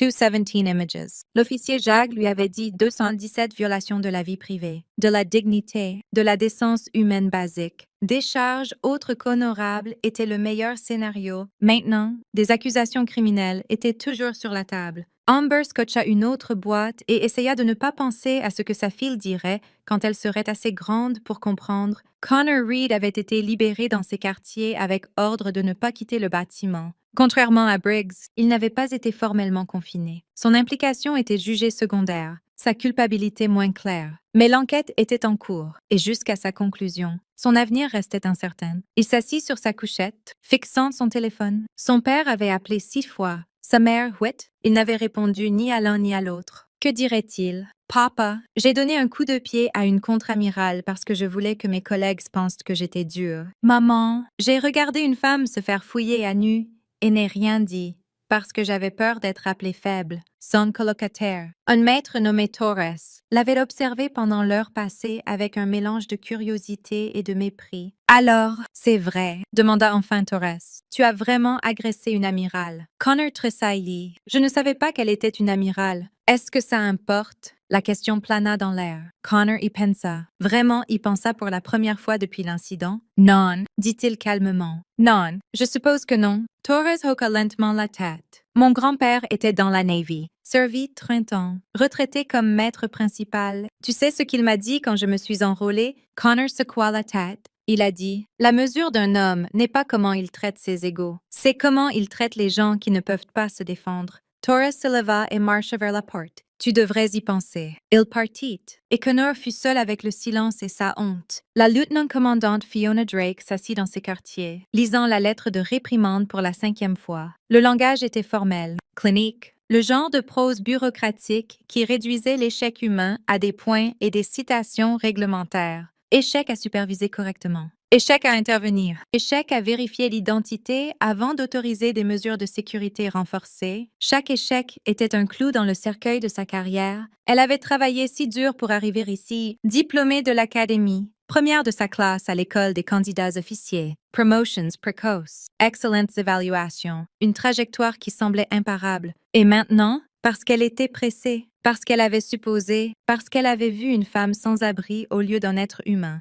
Tout était en péril. La lettre la suivrait pour toujours. Chaque commission de promotion, chaque affectation, chaque opportunité serait filtrée à travers cet unique après-midi de mauvais jugement. Elle pourrait faire commandant un jour si elle avait de la chance. Mais capitaine, amiral, ses grades lui étaient fermés maintenant. Aussi sûrement que si les portes avaient été soudées. Son téléphone vibra. Un message de son mentor, le capitaine Rodriguez, qui avait guidé sa carrière depuis sa première affectation. Entendu ce qui s'est passé? Appelle-moi quand tu seras prête à parler. Drake fixa le message longuement. Puis elle posa le téléphone et reprit la lettre. Je vous donne une seconde chance, parce que je crois que vous pouvez apprendre de ça. Les mots de l'amiral Callahan résonnaient dans son esprit. Une seconde chance. La plupart des gens n'en ont pas. La plupart des gens qui échouent aussi spectaculairement qu'elles trouvent eux-mêmes discrètement poussés dans des affectations sans issue, leur carrière laissée à se flétrir jusqu'à ce qu'ils abandonnent et démissionnent. Mais l'amiral avait vu quelque chose en elle, quelque chose valant la peine d'être préservé, quelque chose valant une autre chance. Drake plia soigneusement la lettre et la plaça dans le tiroir de son bureau. Puis elle prit son téléphone et composa le numéro du capitaine Rodriguez.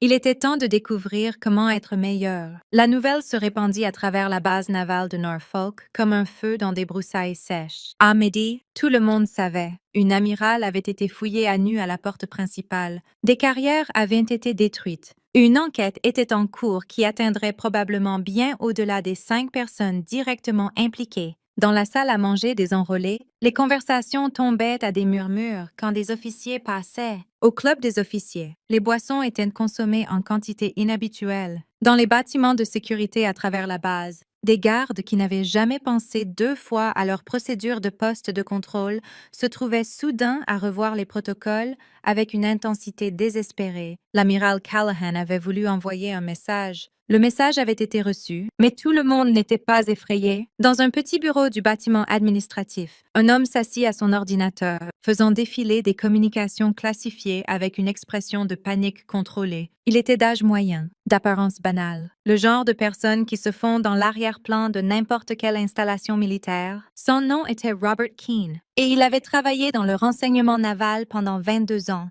Au cours des 3 dernières années, il avait aussi travaillé pour quelqu'un d'autre. La femme qu'ils appelaient Ghost se rapprochait trop. Ces inspections n'étaient pas aléatoires. Elles étaient systématiques, méthodiques, conçues pour sonder des vulnérabilités spécifiques que seul quelqu'un avec des connaissances internes saurait cibler. Les lacunes de sécurité qu'elle avait identifiées à Norfolk n'étaient pas des accidents. Elles avaient été délibérément créées, des portes dérobées construites dans le système pour des buts qui n'avaient rien à voir avec la sécurité nationale. Keane sortit un téléphone jetable et tapa un message. Ghost Chass, Norfolk Compromise. Recommande changement immédiat de protocole. La réponse vint dans les minutes. Ray-Chu, continuez la surveillance. Extraction du paquet programmé. Il effaça les messages et rangea le téléphone dans sa poche. Quoi qu'il arrive ensuite, il devait rester calme. Invisible. Exactement qui tout le monde pensait qu'il était. La chasse était lancée, mais le chasseur ne savait pas que la proie observait déjà. Maintenant, vous comprenez pourquoi on l'appelle Ghost. Mais cette histoire n'est pas terminée. Il y a une autre vidéo qui montre ce qui s'est passé ensuite. L'enquête.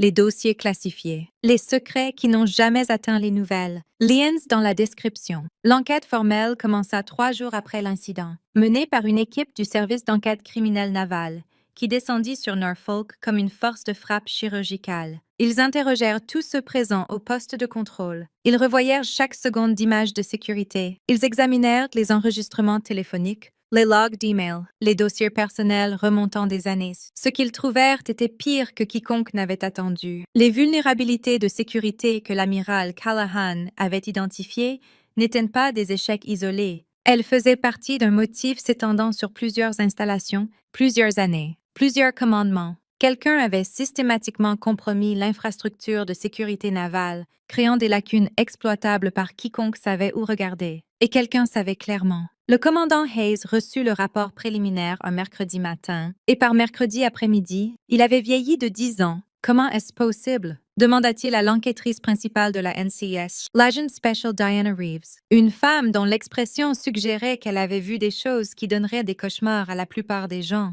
Comment cela a-t-il pu se passer sous nos yeux? C'est ce que nous essayons de déterminer. Monsieur, Reeves étala une série de documents sur le bureau de Hayes. La caméra désactivée dans la salle d'inspection. Elle a été mise hors ligne par quelqu'un avec accès administratif au réseau de sécurité. Le délai du capteur de mouvement introduit via une mise à jour firmware approuvée par les canaux normaux. La grille de ventilation manquante. La demande de maintenance a été déposée, approuvée, puis discrètement supprimée du système. Vous dites que c'était délibéré. Je dis que c'était sophistiqué. Quelqu'un avec une connaissance intime de vos systèmes de sécurité les a rendus plus faibles depuis au moins 18 mois. Reeves s'arrêta. L'évaluation de l'amiral Callahan n'a pas juste exposé de mauvaises procédures. Elle a exposé du sabotage. Hayes s'assit lourdement dans sa chaise. Savons-nous qui? Pas encore, mais nous y travaillons. Reeves rassembla ses documents. En attendant, Commandant, je recommanderais d'augmenter la sécurité sur toutes les zones sensibles. Qui que ce soit qui ait fait ça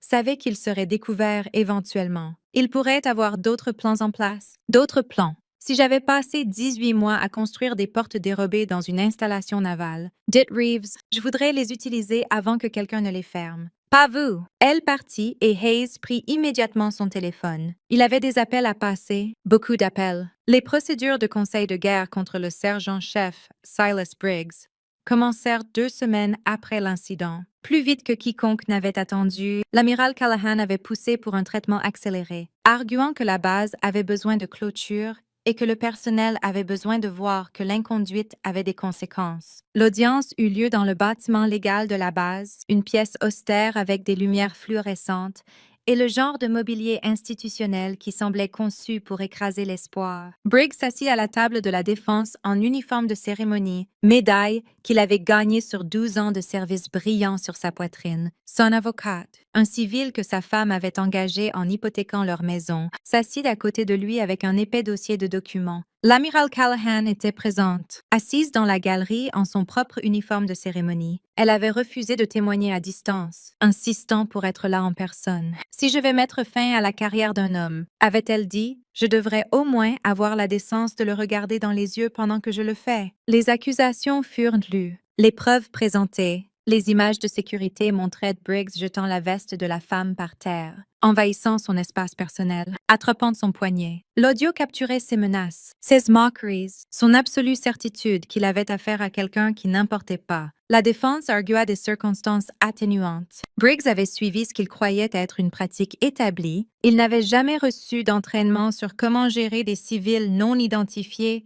démontrant une connaissance inhabituelle des systèmes de sécurité. Il opérait sous stress, en sous-effectif, préoccupé par des menaces potentielles. Rien de cela n'importa. Quand Briggs fut appelé à faire une déclaration, il se leva lentement, ses jambes instables. Il regarda le panel d'officiers qui déciderait de son sort, puis se tourna pour faire face à l'amiral Callahan. « Je n'ai pas d'excuses, dit-il, sa voix rugueuse. J'avais le pouvoir et je l'ai abusé. J'avais l'autorité et je l'ai utilisée pour blesser quelqu'un qui ne pouvait pas se défendre. Je me disais que je faisais mon travail, protégeant la base, suivant le protocole. Mais ce n'est pas ce que je faisais. » Il s'arrêta, déglutissant difficilement. « J'étais un tyran, tout simplement, et je suis désolé. Pas parce que je me suis fait prendre, parce que je comprends enfin ce que j'ai fait de mal. » La pièce était silencieuse. « Amiral Callahan, continua Briggs, ce que vous avez fait a pris du courage. Entrer dans une situation hostile sans renfort, sans identification, en faisant confiance que le système vous reconnaîtrait éventuellement.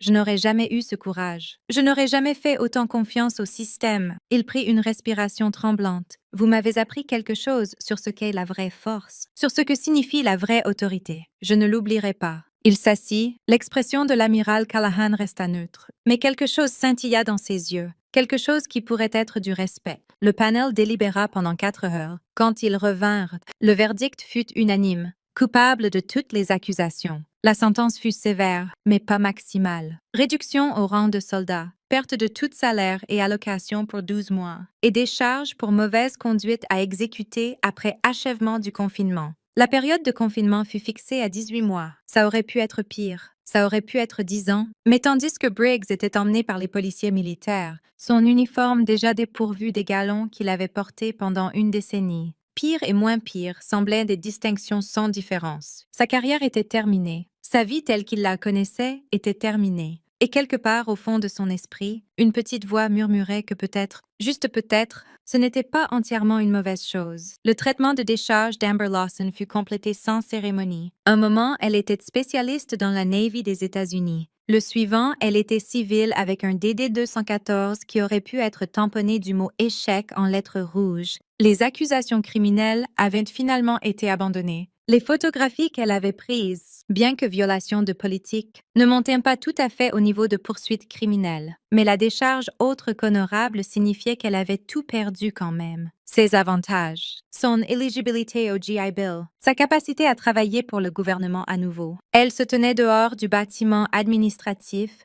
tenant une enveloppe avec ses papiers finaux, et observa des marins passer en uniforme qu'elle ne porterait plus jamais. Certains la reconnurent. La plupart détournèrent le regard. Sa mère attendait dans le parking, Emma dans le siège auto à l'arrière. Déjà endormie, prête, demanda sa mère. Amber regarda la base une dernière fois, 4 ans de sa vie réduits à une enveloppe manille et un ticket de bus pour rentrer. Oui, dit-elle. Je suis prête. Elles s'éloignèrent et Amber ne regarda plus en arrière. L'enquête de Connor Reed conclut avec une découverte de faute mineure. Il reçut une déclaration de conseil formel, fut réassigné à une position non-sécurité et placé en probation pour 12 mois. Sa carrière n'était pas terminée, mais blessé, boitant sous le poids d'une erreur qu'il avait faite à 21 ans, la nuit après l'annonce des découvertes. Il s'assit dans la chapelle de la base, seul dans la lumière tamisée filtrant à travers les vitraux. Il n'était pas particulièrement religieux, n'était pas allé à l'église depuis la mort de sa grand-mère quand il avait 16 ans. Mais quelque chose l'avait attiré ici, un besoin de calme, un besoin d'espace pour penser. La porte s'ouvrit derrière lui, et des pas approchèrent.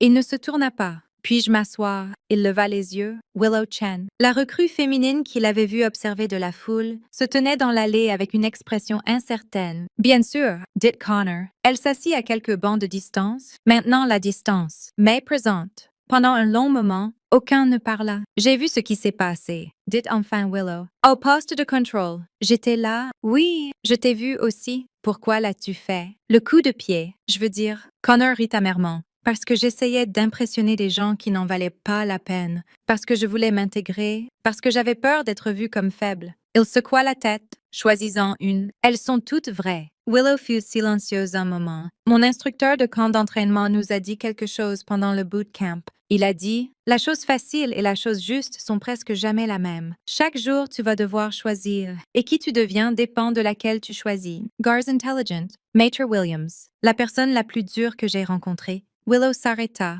J'ai presque enregistré ce qui s'est passé. Avait mon téléphone sorti et tout, mais quelque chose m'a arrêté. Quoi? Je ne sais pas. Ça semblait juste mal. Comme si j'aurais fait partie de quelque chose de mauvais si je l'avais fait. Elle le regarda directement. Je pense que c'est ce que tu as ressenti aussi au fond. Mais tu l'as ignoré. Connor le fixa. Elle était jeune, plus jeune que lui-même. Mais il y avait quelque chose dans ses yeux qui la faisait paraître plus âgée. Plus sage. Tu as raison, dit-il calmement. Je savais que c'était mal. Tout le temps je savais. Mais je l'ai fait quand même parce que c'était plus facile que de résister. Willow hocha lentement la tête. Alors, qu'est-ce que tu vas faire maintenant? Qu'est-ce que tu veux dire? Tu as fait une erreur, une mauvaise, mais tu es encore ici. Tu as encore une chance d'être quelqu'un de différent. Elle se leva. La question est, vas-tu la prendre? Elle s'éloigna, laissant Connor seul avec le silence et la lumière déclinante. Il resta assis là longtemps, pensant au choix. À qui il voulait être? À qui il pouvait encore devenir? Quand il quitta enfin la chapelle,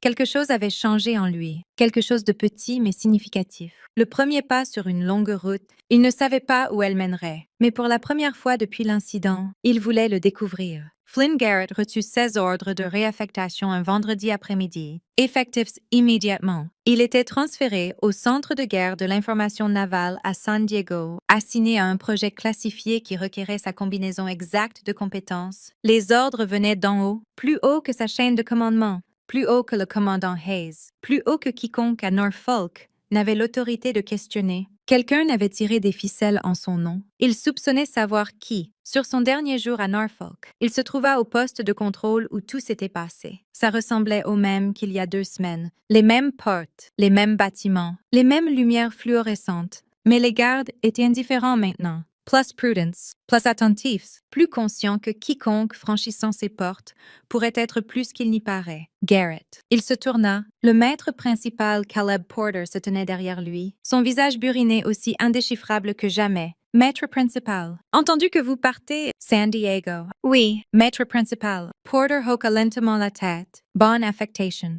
Travail important. Il s'arrêta. Vous savez qui a fait ça arriver? Flynn hésita. J'ai un soupçon. L'amiral Callahan n'oublie pas les gens qui montrent de l'intégrité sous pression. Elle n'oublie pas non plus les gens qui échouent ce test. Porter regarda le poste de contrôle, ses yeux distants. J'ai vu beaucoup de carrières se terminer dans ce bâtiment. Certaines le méritaient, d'autres non. La différence vient généralement à une chose. Quoi? S'ils ont appris quelque chose? Porter se tourna vers Flynn. L'avez-vous fait? Flynn pensa attentivement à la question avant de répondre. J'ai appris que suivre les ordres n'est pas la même chose que faire la bonne chose. J'ai appris que le silence peut être de la complicité. Et j'ai appris que les gens qui méritent le respect ne ressemblent souvent pas à ce qu'on attend. Un soupçon de ce qui pourrait être de l'approbation traversa le visage de Porter. Alors vous avez appris plus que la plupart des gens n'apprennent dans une vie. Ne le gaspillez pas. Il s'éloigna, laissant Flynn seul au poste de contrôle. Le lendemain matin, Flynn embarqua dans un transport militaire pour la Californie. Sa nouvelle vie attendait de l'autre côté du pays, pleine de défis et d'opportunités qu'il ne pouvait encore imaginer. Mais il emportait Norfolk avec lui. Les leçons,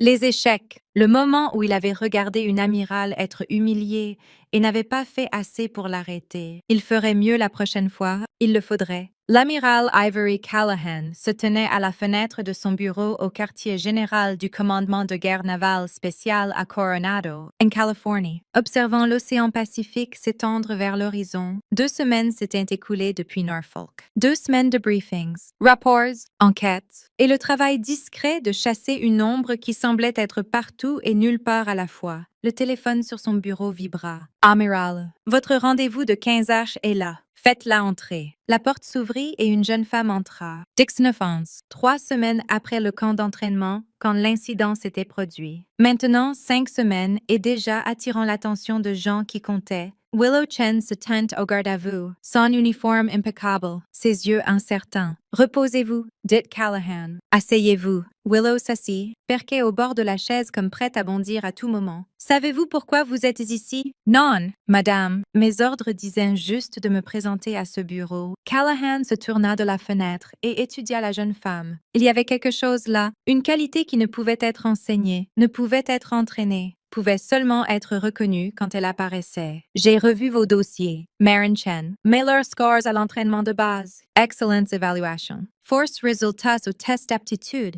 particulièrement en reconnaissance de motifs et pensée analytique. Elle s'arrêta. Vous étiez présente à l'incident du poste de contrôle de Norfolk. L'expression de Willow scintilla. Oui, madame. Vous aviez votre téléphone sorti. Vous étiez sur le point d'enregistrer ce qui se passait, mais vous avez arrêté. Callahan s'assit en face d'elle. Pourquoi?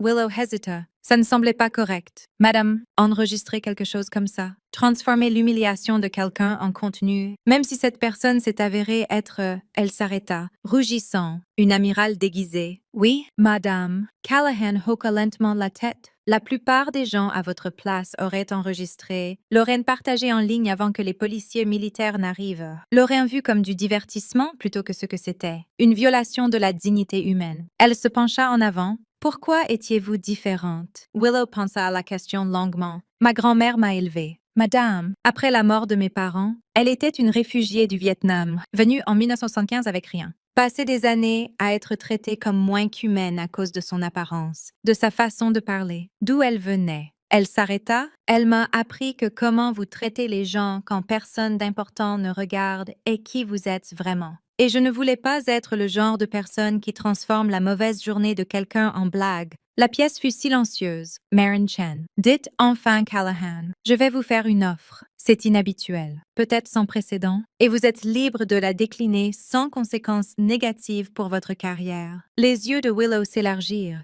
Madame, je dirige un programme d'évaluation spécial. Petite équipe. Travail classifié. Opérant dans des environnements où les approches conventionnelles ne marchent pas, nous cherchons des gens avec des qualités spécifiques, intégrité sous pression, jugement indépendant, la capacité de voir ce que les autres manquent. Callahan s'arrêta. Je pense que vous avez ces qualités.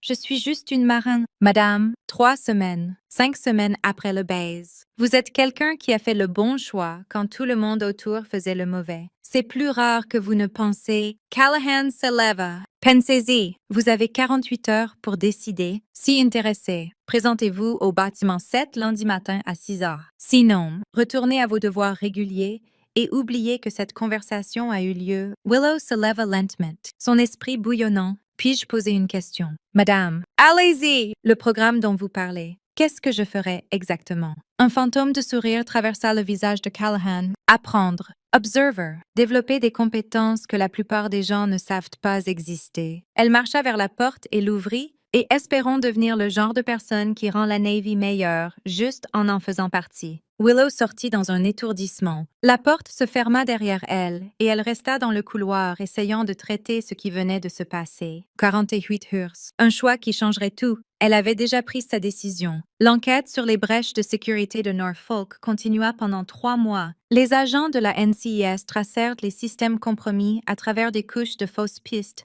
impasses, et preuves délibérément trompeuses. Ce qu'ils trouvèrent peignait un tableau d'une conspiration qui s'étendait bien au-delà d'une seule base navale. 7 installations avaient été compromises. 17 systèmes de sécurité individuelle avaient été délibérément affaiblis. Quelqu'un avait construit une infrastructure pour quelque chose. Extraction, infiltration, au pire, et il le faisait depuis des années. La percée vint en février quand un audit financier de routine signala une anomalie dans les comptes d'un officier de renseignement de niveau moyen nommé Robert Keane. Petit paiement soigneusement caché, traçable à des sociétés écrans avec connexion à des services de renseignement étrangers. Keane fut arrêté un mardi matin en marchant vers sa voiture dans le parking du bâtiment administratif de Norfolk. Il ne résista pas, il ne semblait pas surpris. Vous êtes trop tard, dit-il tandis que les agents le menottèrent. Le paquet est déjà parti. Il ne dirait pas ce qu'était le paquet, ne dirait pas pour qui il travaillait, ne dirait rien du tout. En fait, une fois son avocate arrivé, mais l'amiral Callahan avait une théorie. Il n'était pas la source, dit-elle à l'amiral Warren pendant une vidéoconférence sécurisée. Il était un relais, passant des informations en haut et recevant des instructions en bas. Qui que soit qui dirige vraiment cette opération est encore là dehors. D'accord? Nous avons tracé des communications du téléphone jetable de Keane à au moins 4 autres appareils, tous détruits depuis. Quelqu'un a nettoyé la maison au moment où il a été arrêté. Il savait que nous venions. Il semble toujours savoir. Le visage de Warren était sombre. DevGru SED a été pleinement activé. Nous traitons ça comme une menace de niveau 1. Quoi qu'il construisait dans ses installations, ce n'était pas pour de petits buts.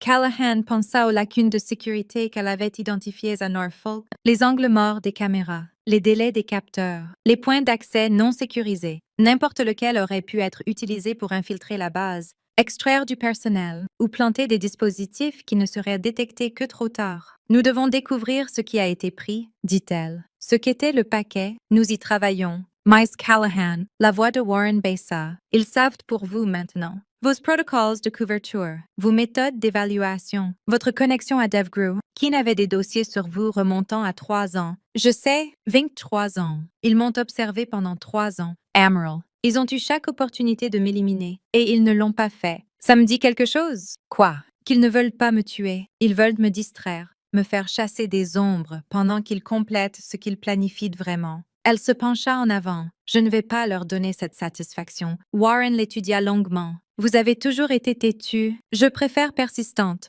Un soupçon de sourire traversa son visage. Très bien, Miss Callahan. Soyez prudente. Quoi que ce soit, c'est plus grand que Norfolk. Plus grand que ce que nous avions réalisé. Je sais. Elle tendit la main vers le bouton pour terminer l'appel. C'est ce qui rend ça valant la chasse. L'écran s'éteignit et l'amiral Ivory Callahan s'assit seul dans son bureau, pensant aux ombres et aux chasseurs et au long jeu qui ne faisait que commencer. Quelque part là-dehors, un ennemi observait, planifiait, attendait le bon moment pour frapper. Mais Ghost observait aussi et elle était très patiente. 6 mois plus tard, la cérémonie eut lieu sur le pont de l'USS Gerald R. Ford, le porte-avions le plus récent et avancé de la Navy des États-Unis. 300 personnels se tenaient au garde-à-vous sous un ciel clair de juin, observant tandis que l'amiral Callahan épinglait de nouveaux insignes sur les uniformes de 12 candidats à la guerre spéciale qui avaient complété un entraînement que la plupart des gens ne savaient pas exister. Parmi eux se trouvait une jeune femme qui, 7 mois plus tôt,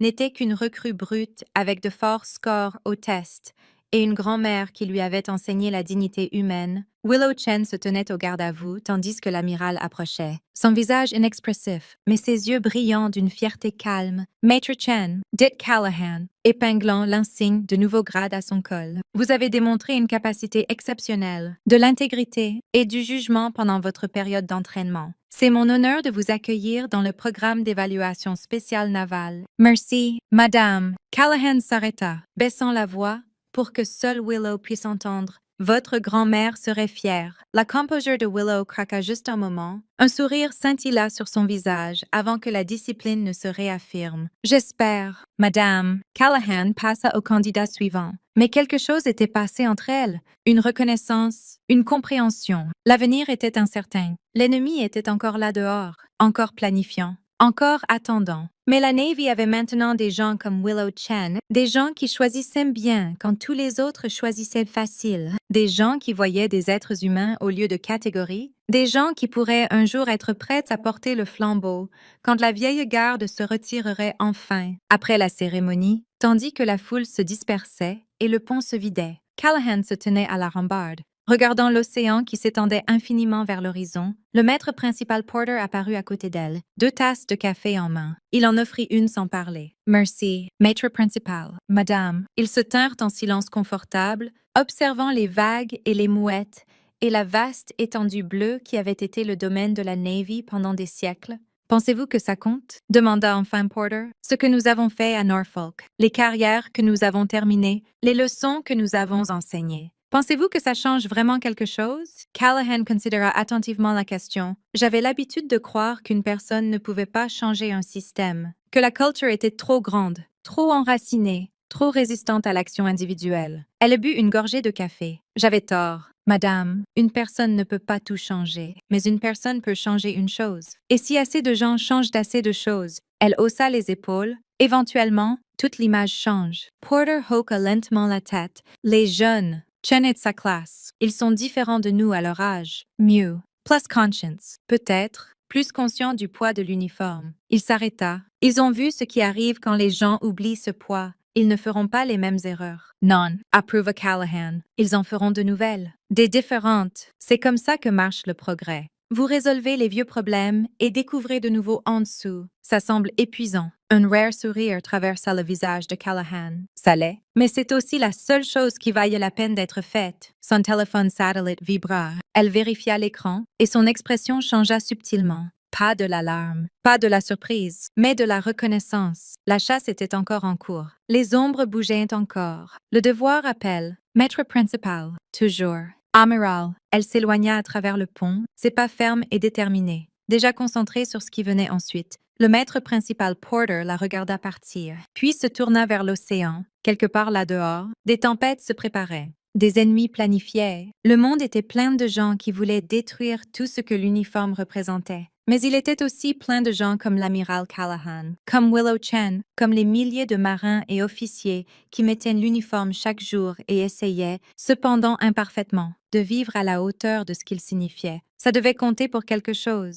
Porter finit son café et descendit sous le pont. Il y avait du travail à faire, toujours du travail à faire. Et il avait depuis longtemps appris que le seul chemin était en avant. La chasse continuait, l'histoire continuait. Et quelque part dans l'obscurité, Ghost observait encore l'appel téléphonique qui changerait tout vint à 3h17 un jeudi matin. L'amiral Callahan dormait dans ses quartiers sur la base de Coronado quand la ligne sécurisée sonna. Elle était éveillée et répondait en 3 secondes, une habitude de décennies d'alerte de minuit, déploiement d'urgence et conversation qui ne pouvaient attendre le jour. Ghost Actual Amirale. La voix appartenait à l'amiral Warren, et quelque chose dans son ton fit s'asseoir Callahan plus droite. Nous avons trouvé le paquet. Ou, c'est le problème. Warren s'arrêta. Ce n'est pas une chose, c'est une personne, l'un des nôtres. Quelqu'un extrait de Norfolk 3 jours avant votre évaluation. Le sang de Callahan se glaça. Qui, Lieutenant Commandant David Park, officier de renseignement, il a été rapporté UA absence non autorisée,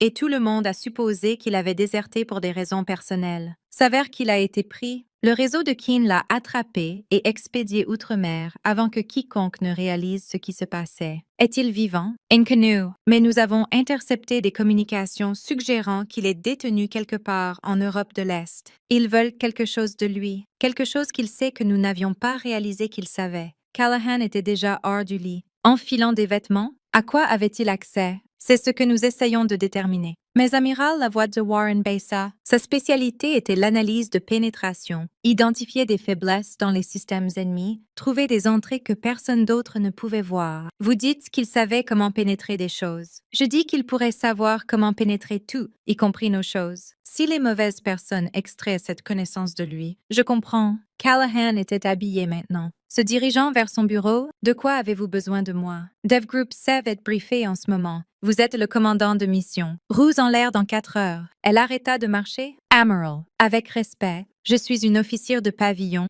Je ne vais plus sur des opérations de terrain. Vous y allez maintenant? Ça vient du secrétaire lui-même. Park vous connaît. Vous avez servi ensemble en 2009. Si quelqu'un peut le sortir en un seul morceau, psychologiquement stable assez pour être utile. C'est vous. » Callahan ferma les yeux. 23 ans de service. D'innombrables opérations, missions, d'innombrables moments où tout dépendait de décisions prises en fractions de secondes. Elle pensait que ces jours étaient derrière elle. Apparemment pas. 4 heures, dit-elle. Je serai prête? Elle termina l'appel et se tint dans l'obscurité de ses quartiers, pensant au lieutenant-commandant David Park, à la connaissance verrouillée dans sa tête, aux ennemis qui voulaient l'extraire. La chasse était devenue une mission de sauvetage, et Ghost retournait sur le terrain. Tandis qu'elle rassemblait son équipement et se préparait pour l'opération à venir, l'amiral Callahan se permet un moment de réflexion. Les 7 derniers mois menaient à ça. Les inspections, les enquêtes, le lent démêlage d'une conspiration qui descendait plus profond que quiconque n'avait imaginé. Norfolk avait été le début, la pointe visible d'un iceberg descendant dans l'obscurité. Maintenant, elle allait découvrir à quel point c'était profond. Son dernier acte avant de partir fut d'envoyer un message à Willow Chen, nouvellement promue et nouvellement assignée à une position qui la tiendrait informée des développements. Observez tout, ne faites confiance à personne. Et souvenez-vous, la vraie autorité n'a pas besoin d'un badge. 3 heures et 47 minutes plus tard, l'amiral Ivory Callahan embarqua dans un transport militaire bound pour un emplacement qui n'existait pas officiellement pour sauver un homme qui n'était pas officiellement disparu d'ennemis, qui n'était pas officiellement identifié. La chasse évoluait. L'histoire était loin d'être terminée. Et Ghost ne faisait que commencer. I need to do it now. Hope you guys don't get dizzy with me. Okay, let's look down. Ah! I hate everything.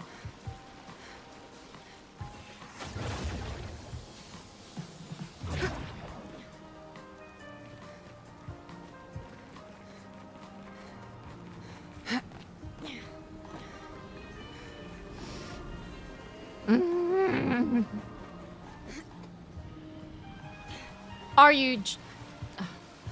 How am I supposed to do this? I'm already jumping at the end of the board.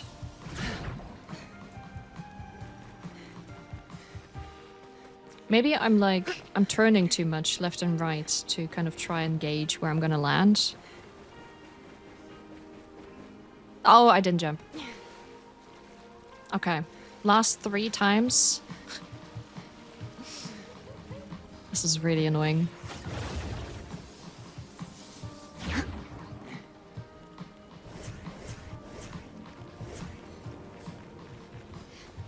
Mayel is tiny. We can do it with her. Come on, Mayel, you got this.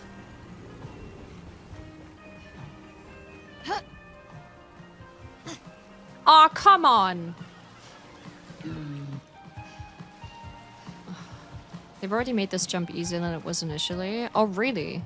Was it like further away or was it at a different spot? What was the problem with it?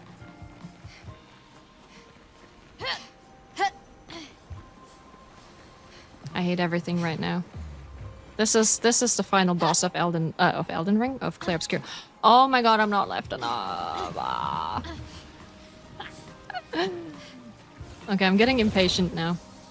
I've had so much patience. What are you, a doctor? With all the bosses, what? What are you, a doctor? A doctor? Yeah, I guess I'm a pretty bad one if I'm losing my patience.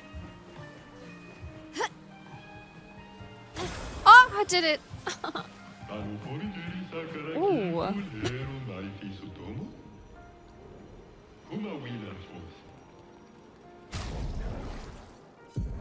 What in the... what?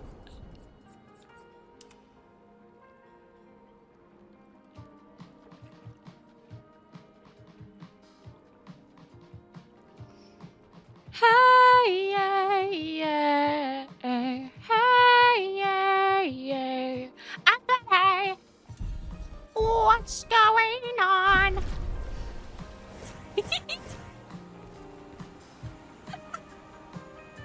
It looks so stupid, I love it. Hello. Beautiful. Okay, let's see. Yes. Yes, yes. I mean, this is perfect, right? We need to... I mean, we need to do this. This is... very important. So important.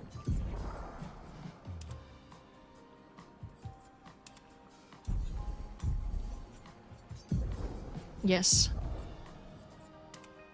Mm-hmm. Mm-hmm. Yeah.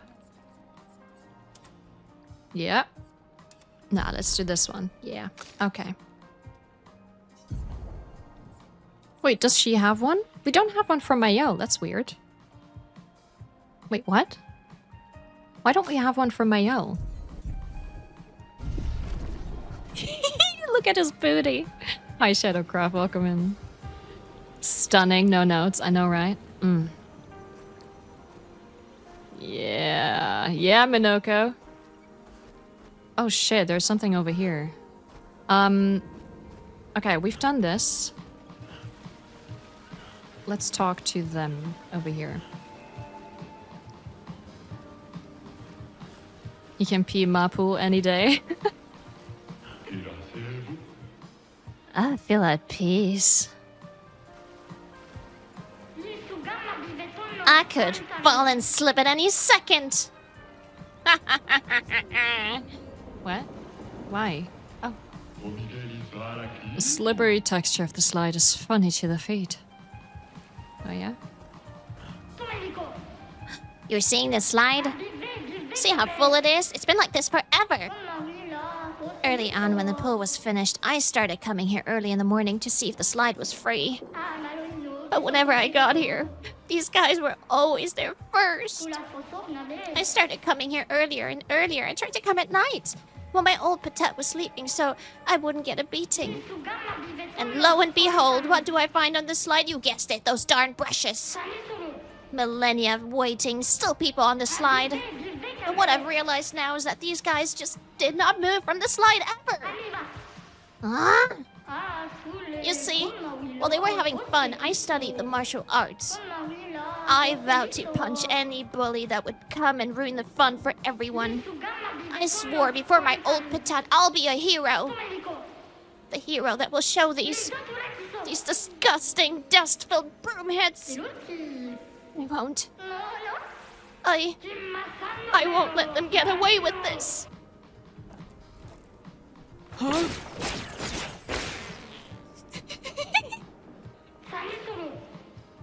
I tried.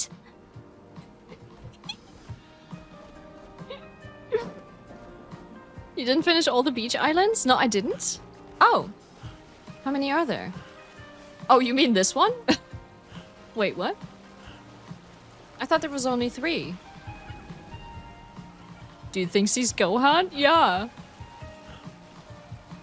Wait, I didn't finish all of them? There's only 3. Or am I stupid?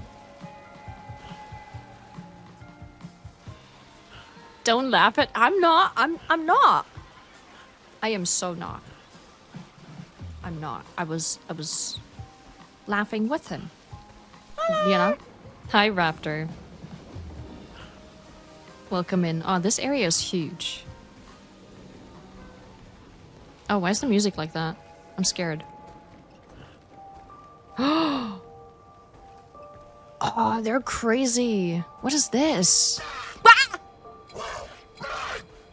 Blah! Blah!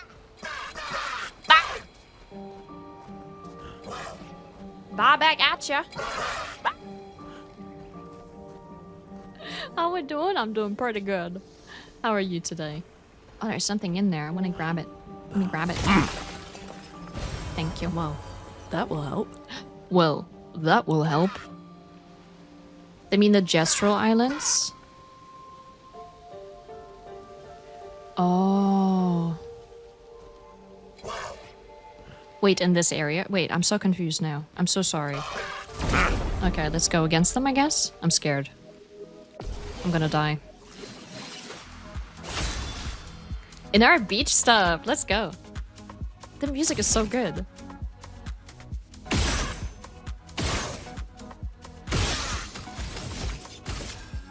Radiance awaits.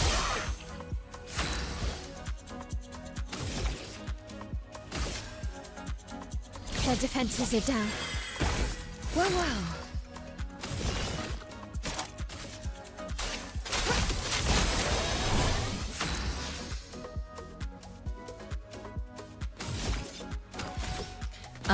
Yeah, good question what we're gonna do. I guess I'm just gonna shoot you and attack you. Finesse and grace. I love that your instinct is to bark back at them. Also, by the way, when I was doing the voice just now of the one by the slide, did it cut out? I hope I wasn't too loud. No, the Gestural Beach is in the main game, the Yankee platforming and stuff. No, I've done all of that, I think. I haven't found anything else.